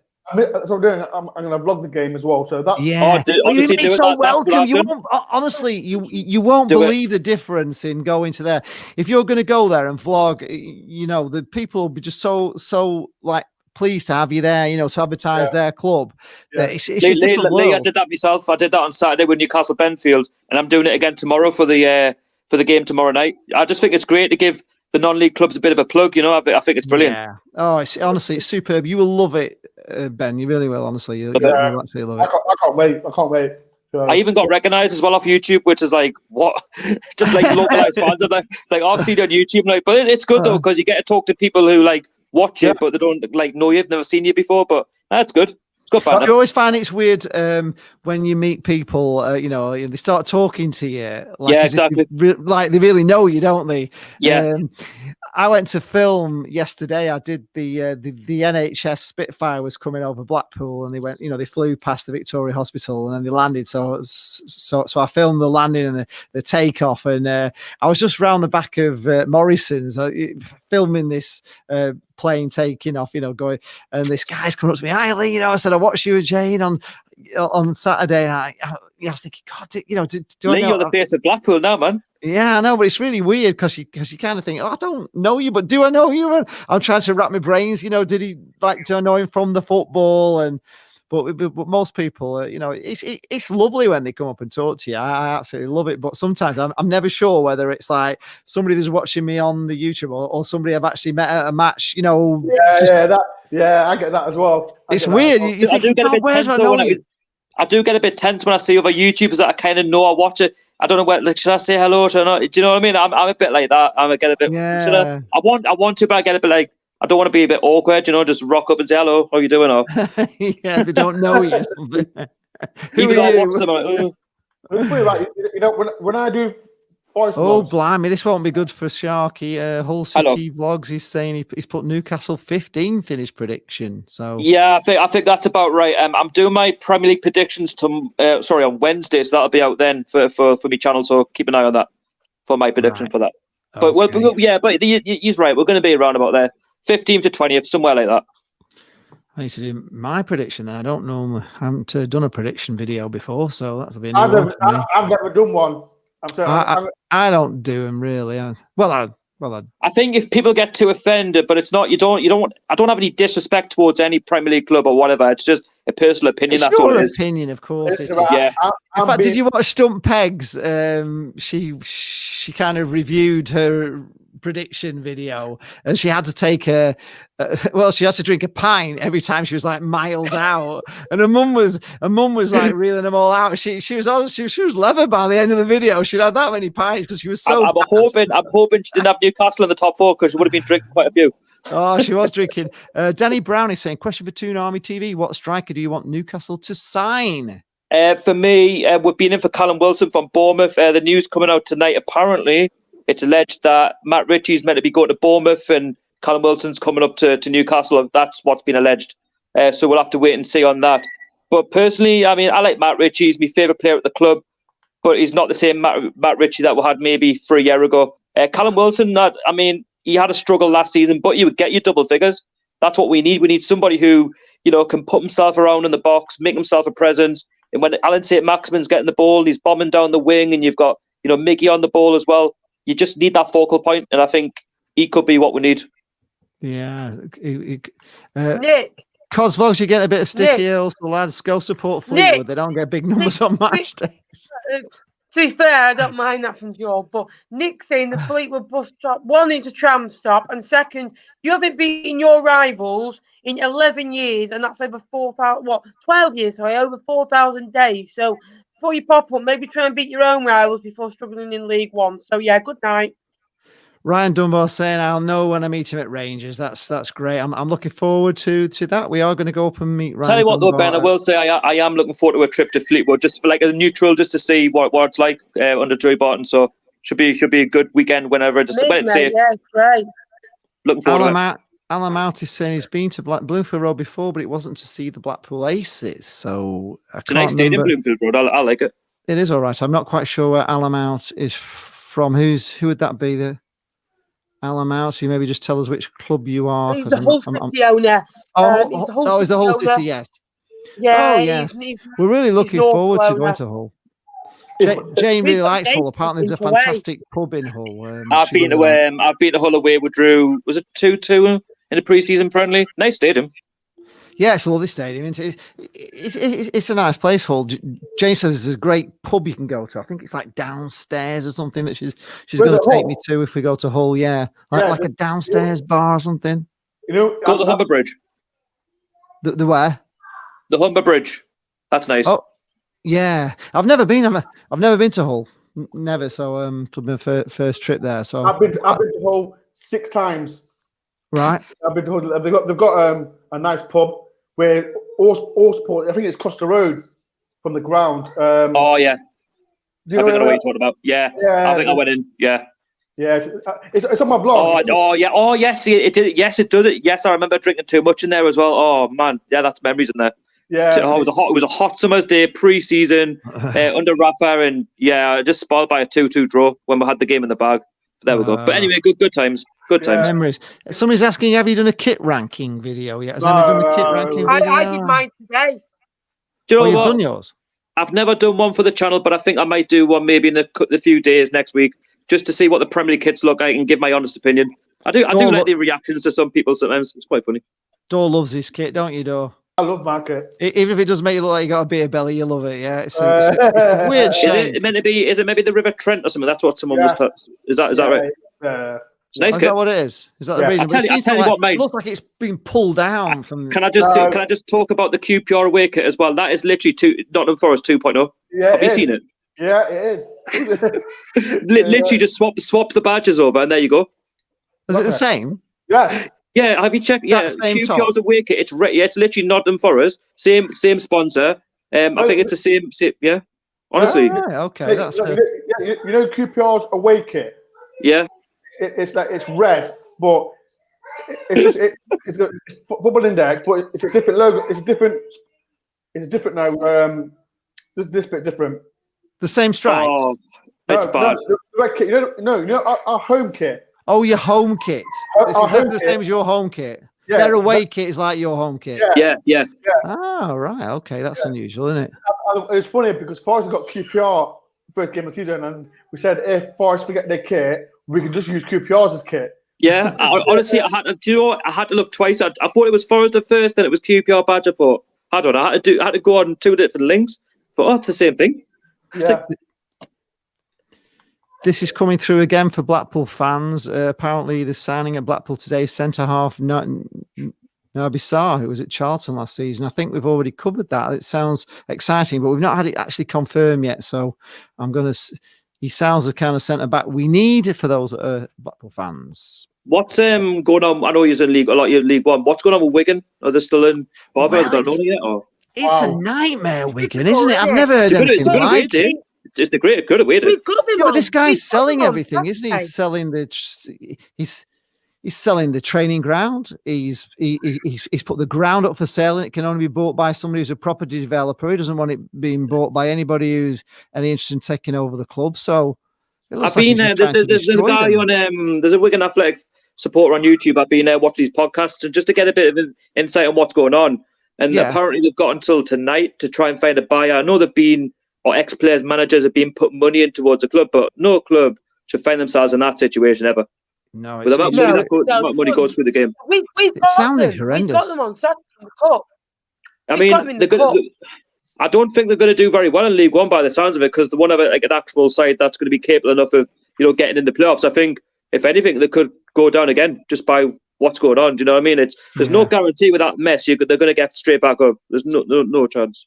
People are saying, it's not nice. You can't help but feel sorry for them. Really, it's awful. And for somebody to come into the club and do this, and the EFL are not obviously doing anything to help at all as usual. I don't like the EFL. I think they're corrupt. The whole lot. They are very corrupt, but it's amazing how they're just standing by and letting this train wreck happen. And it seemed like Charlton Athletic as well. I think they're in a very similar situation. Is it Charlton? Charlton are in a bad way. Yeah, they're another one, but I think something's happened there. They're not quite as in a bad a position as they were. I'm not sure, but it's another one that they were talking about. Charlton were going to go like Bury, weren't they, a couple of weeks ago? And have you seen the tweet from the Bury chairman that? Is it that absolute nightmare who was the previous one? He's going on about somebody stealing 60,000 and the police haven't done anything with it. And I tell you what, do you know what it is? I'm not really one for other clubs, but I nearly got emotional, like crying when I found out what happened to Bury, because just imagine losing your football club that you support and it comes to a Saturday and you can't go to a game. It's crazy. Yeah, somebody's just confirmed there are talks at the moment that Charlton and Wigan could be the next Bury. Both of them could go, but how's that going to affect everything if you lose two more clubs from the Football League? Sunderland, the rivals as well. I think. Yeah. Go on, Ben. No, go on. You go on, mate. Oh no, I was just about to say, just to go with League One. I'm not like taunting Sunderland in any way, but I think they're in a bit of bother as well. Was it with Stuart Donald? They've got I think he obviously wants to sell the club. There's no money in the club or something like that.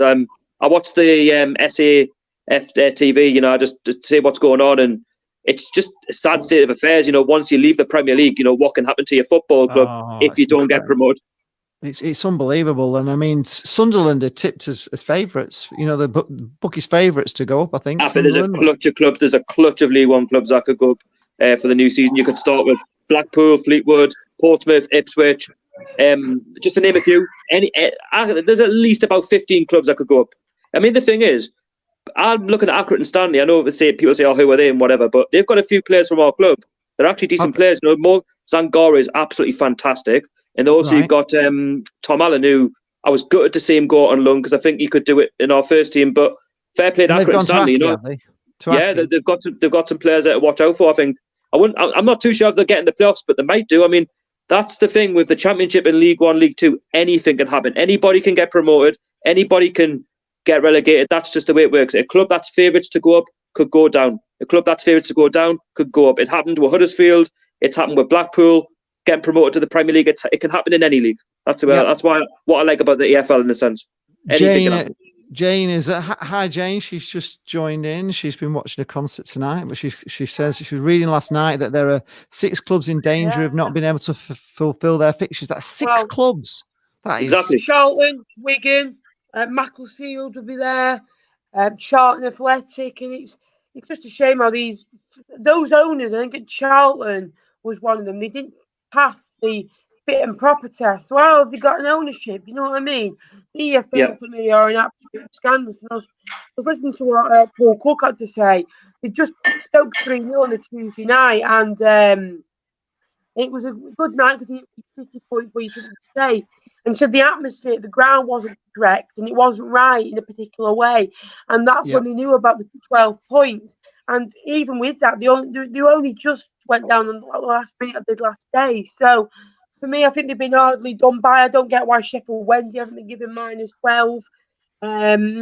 But I just think the EFL was sometimes a bit of a shambles, really.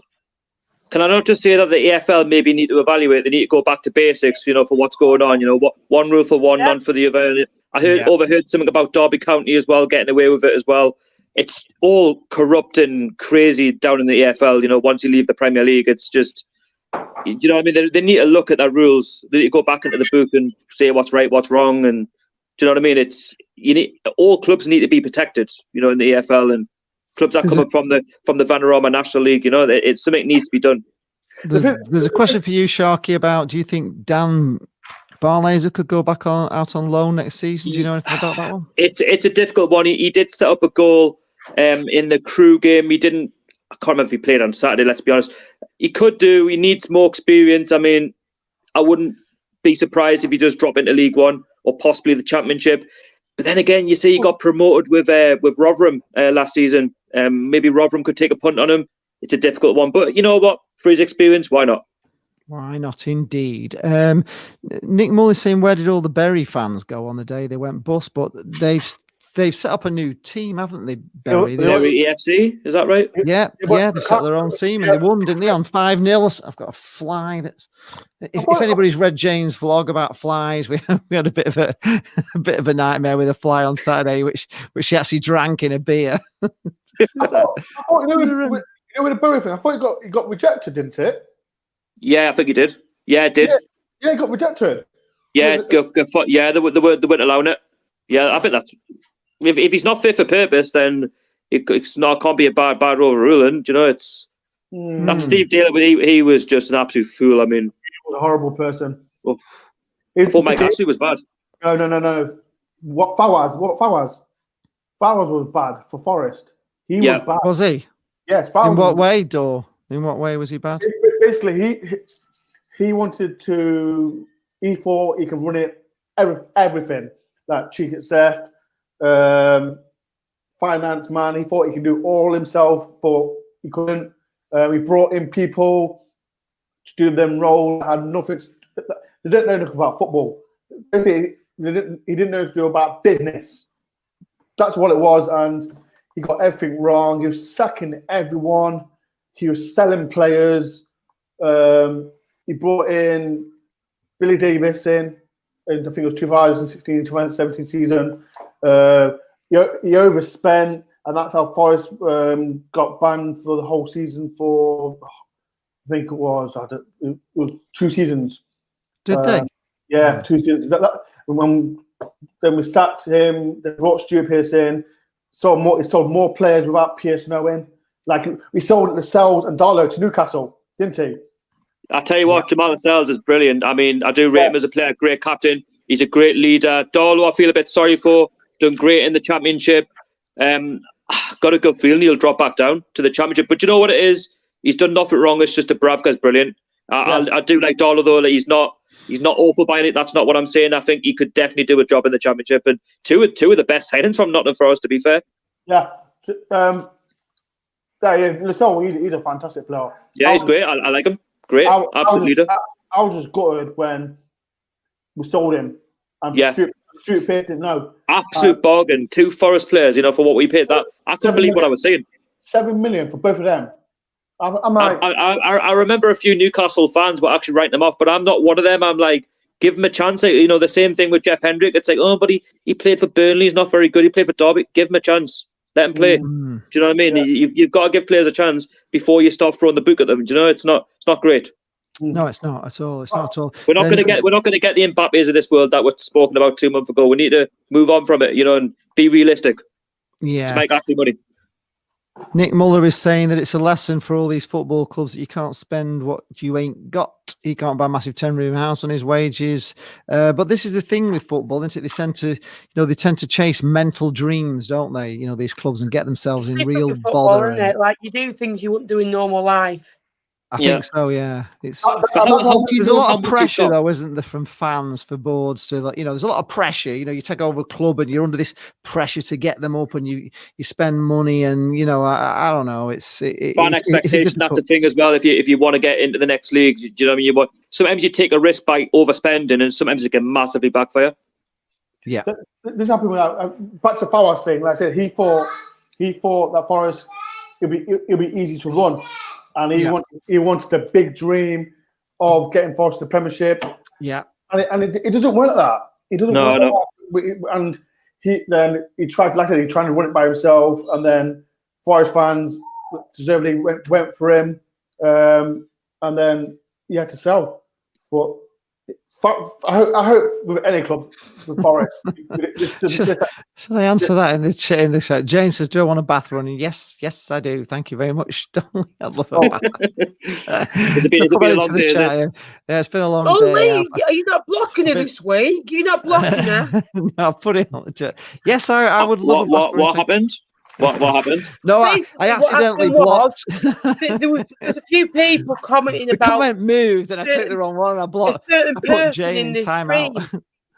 So she was trying to sing and she timed out. So it's what Lee. So Jane said, "I'll run you a bath," and she just put cold water and Lee got in it. Football banter, eh? Football banter. Oh, blimey! Joseph Smith is saying that Squires Gate are playing in the FA Cup tomorrow.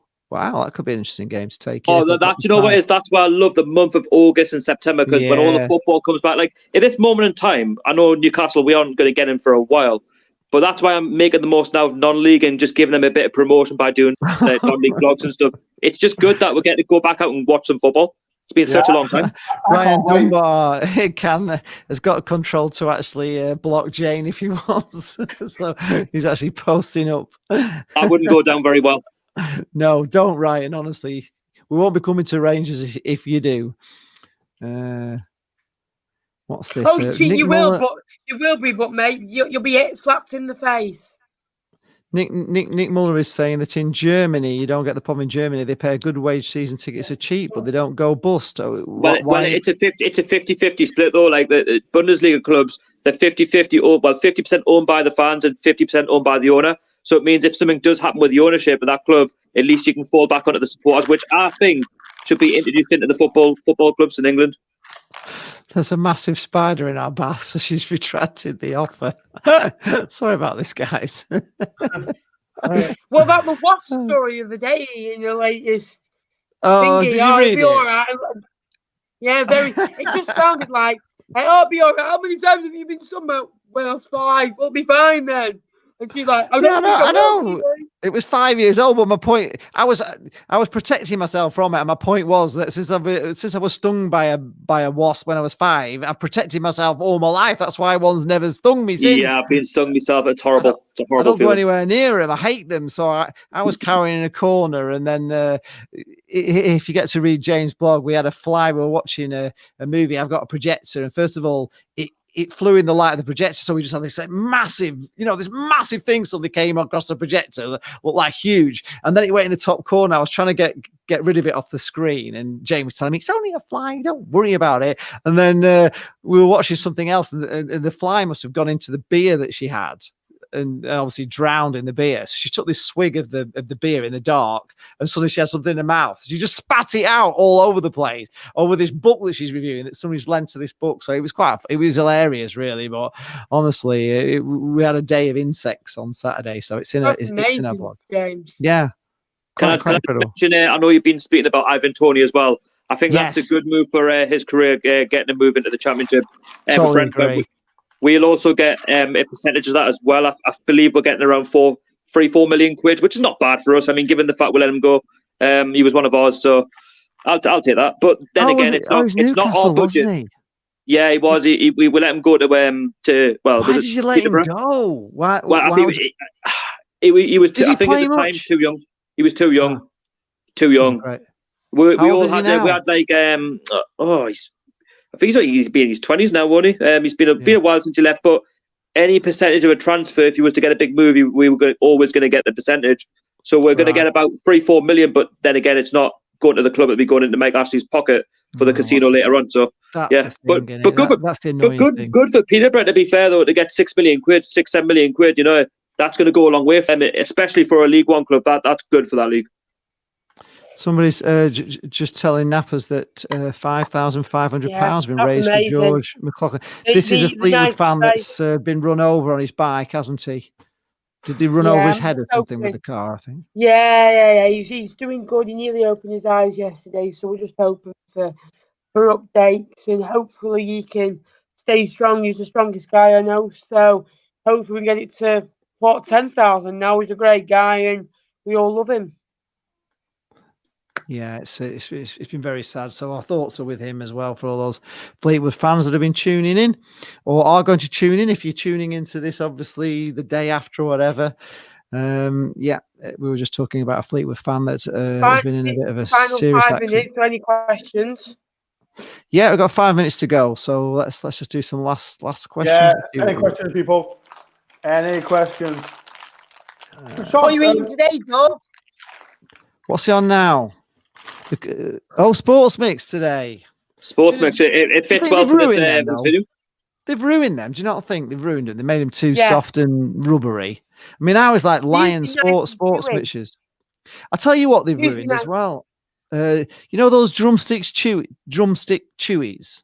Yes. Yeah. Well, they were kind of soft, but they had like a really nice chewy thing to them, and now they're just like foam rubbery. They're getting smaller sweets and chocolate now. You're paying more, but you're getting less. That's where they're not the same texture of. Look at celebrations, though. Look at the sizing, and look at Mars bar, 3 in a pack compared to 4 in a pack for £1, and the small one. It's like, oh, give me a break. Can I have a Mars bar?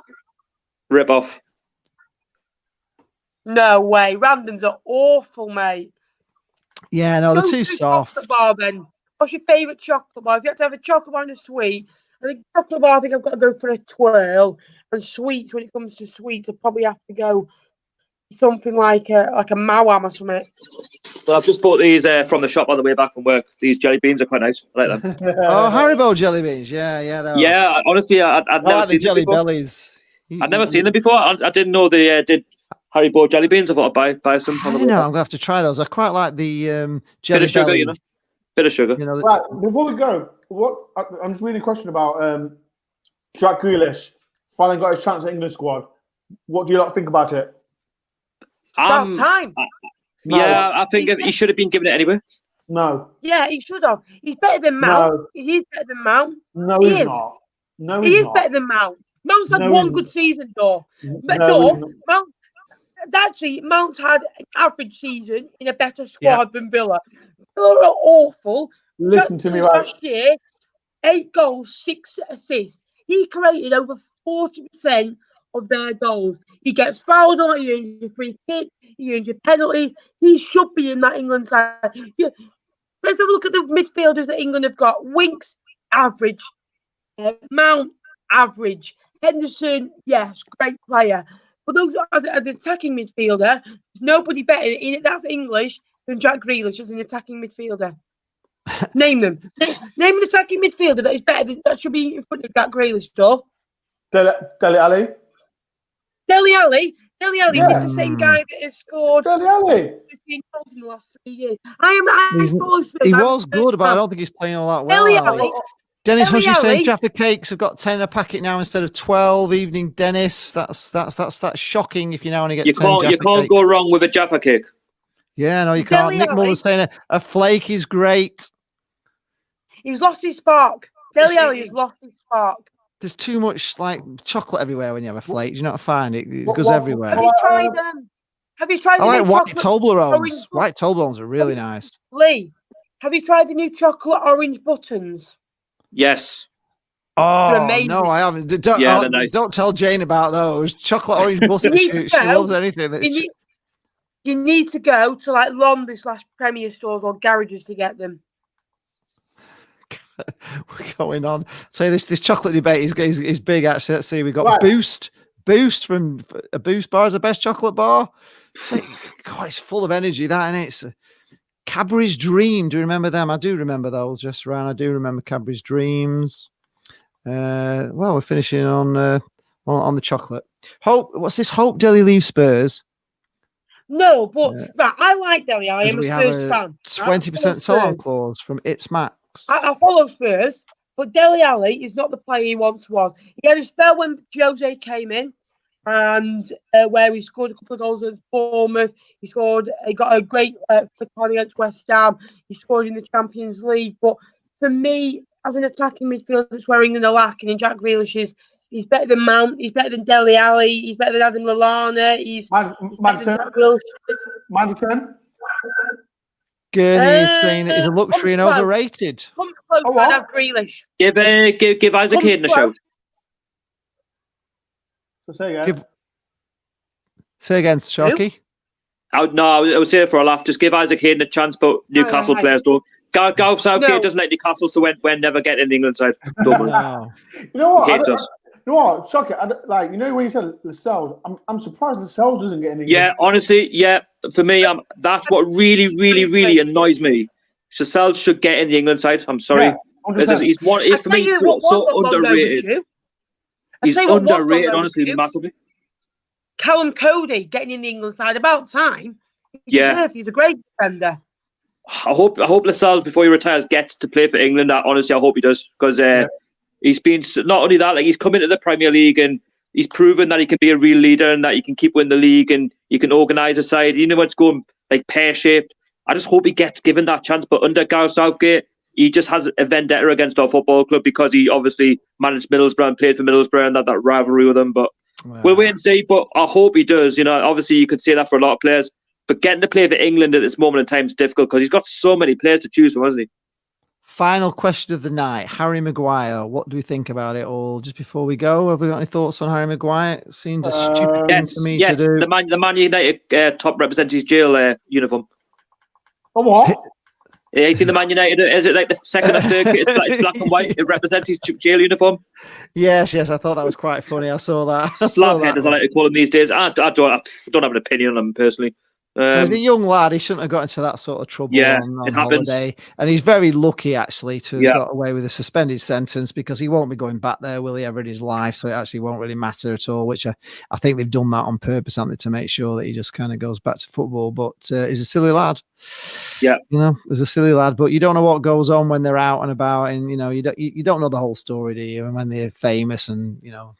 We had it with Joey Barton when he was obviously a player for us as well. He was always getting in trouble. But you can see now how he's matured. He's now a manager at Fleetwood and doing good stuff. So he's proven the world wrong that he can actually go beyond what he's done in his past. So it can happen to anybody, but hopefully, you know, override it and move on.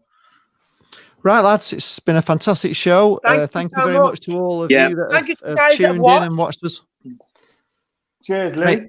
Make sure you subscribe if you haven't already to Door on Tour, Toon Army TV. Thank you. Myself, Ben from Cod Vlogs. We also had Benjamin Bloom on, and we also had 18 Dapper on earlier. So hopefully we'll get Match Day Max and LC. And Matthew will be back next week, won't he? Who will be back? Matthew. Oh, and Loudmouth BFC will be back. He has unfortunately he's killed his computer with the stuff that I gave him to put in. So he's then had to spend £1,400 on a new computer because of the microphone. Lee, will that happen to me about that? Will that microphone kill my computer? No, because I didn't recommend that one to him because he already had one of those and he couldn't get it to work, but he can now. So Lee, can I also just say thank you for having us on for the last 40 minutes as well. You didn't have to, but I appreciate talking to Door on Tour and obviously Cod's Vlogs. It's always a pleasure. You're welcome to Army TV. You sometimes I feel like it's a bit of inconvenience when you've got like 40 minutes to go and you're randomly coming in, but it's been great to talk to you guys tonight. It's been great. You're welcome at any time. Thanks very much. You are a big friend of Lee Charles TV, and we love your stuff. And you're the right. I'll try and make it interesting until the club just let you down, and you're just gonna have to talk about the same thing every week. No, it's always great because you can fill out the show for us too. You can talk for England, so we always love it. Anyway, thank you very much, everyone, for joining in. See you later, man. Take it easy. And I'm going to try and kill this big spider that's in the bath that Jane's. Rest in peace. Rest in peace, spider. Thanks a lot. See you later, guys. See you later. Bye bye.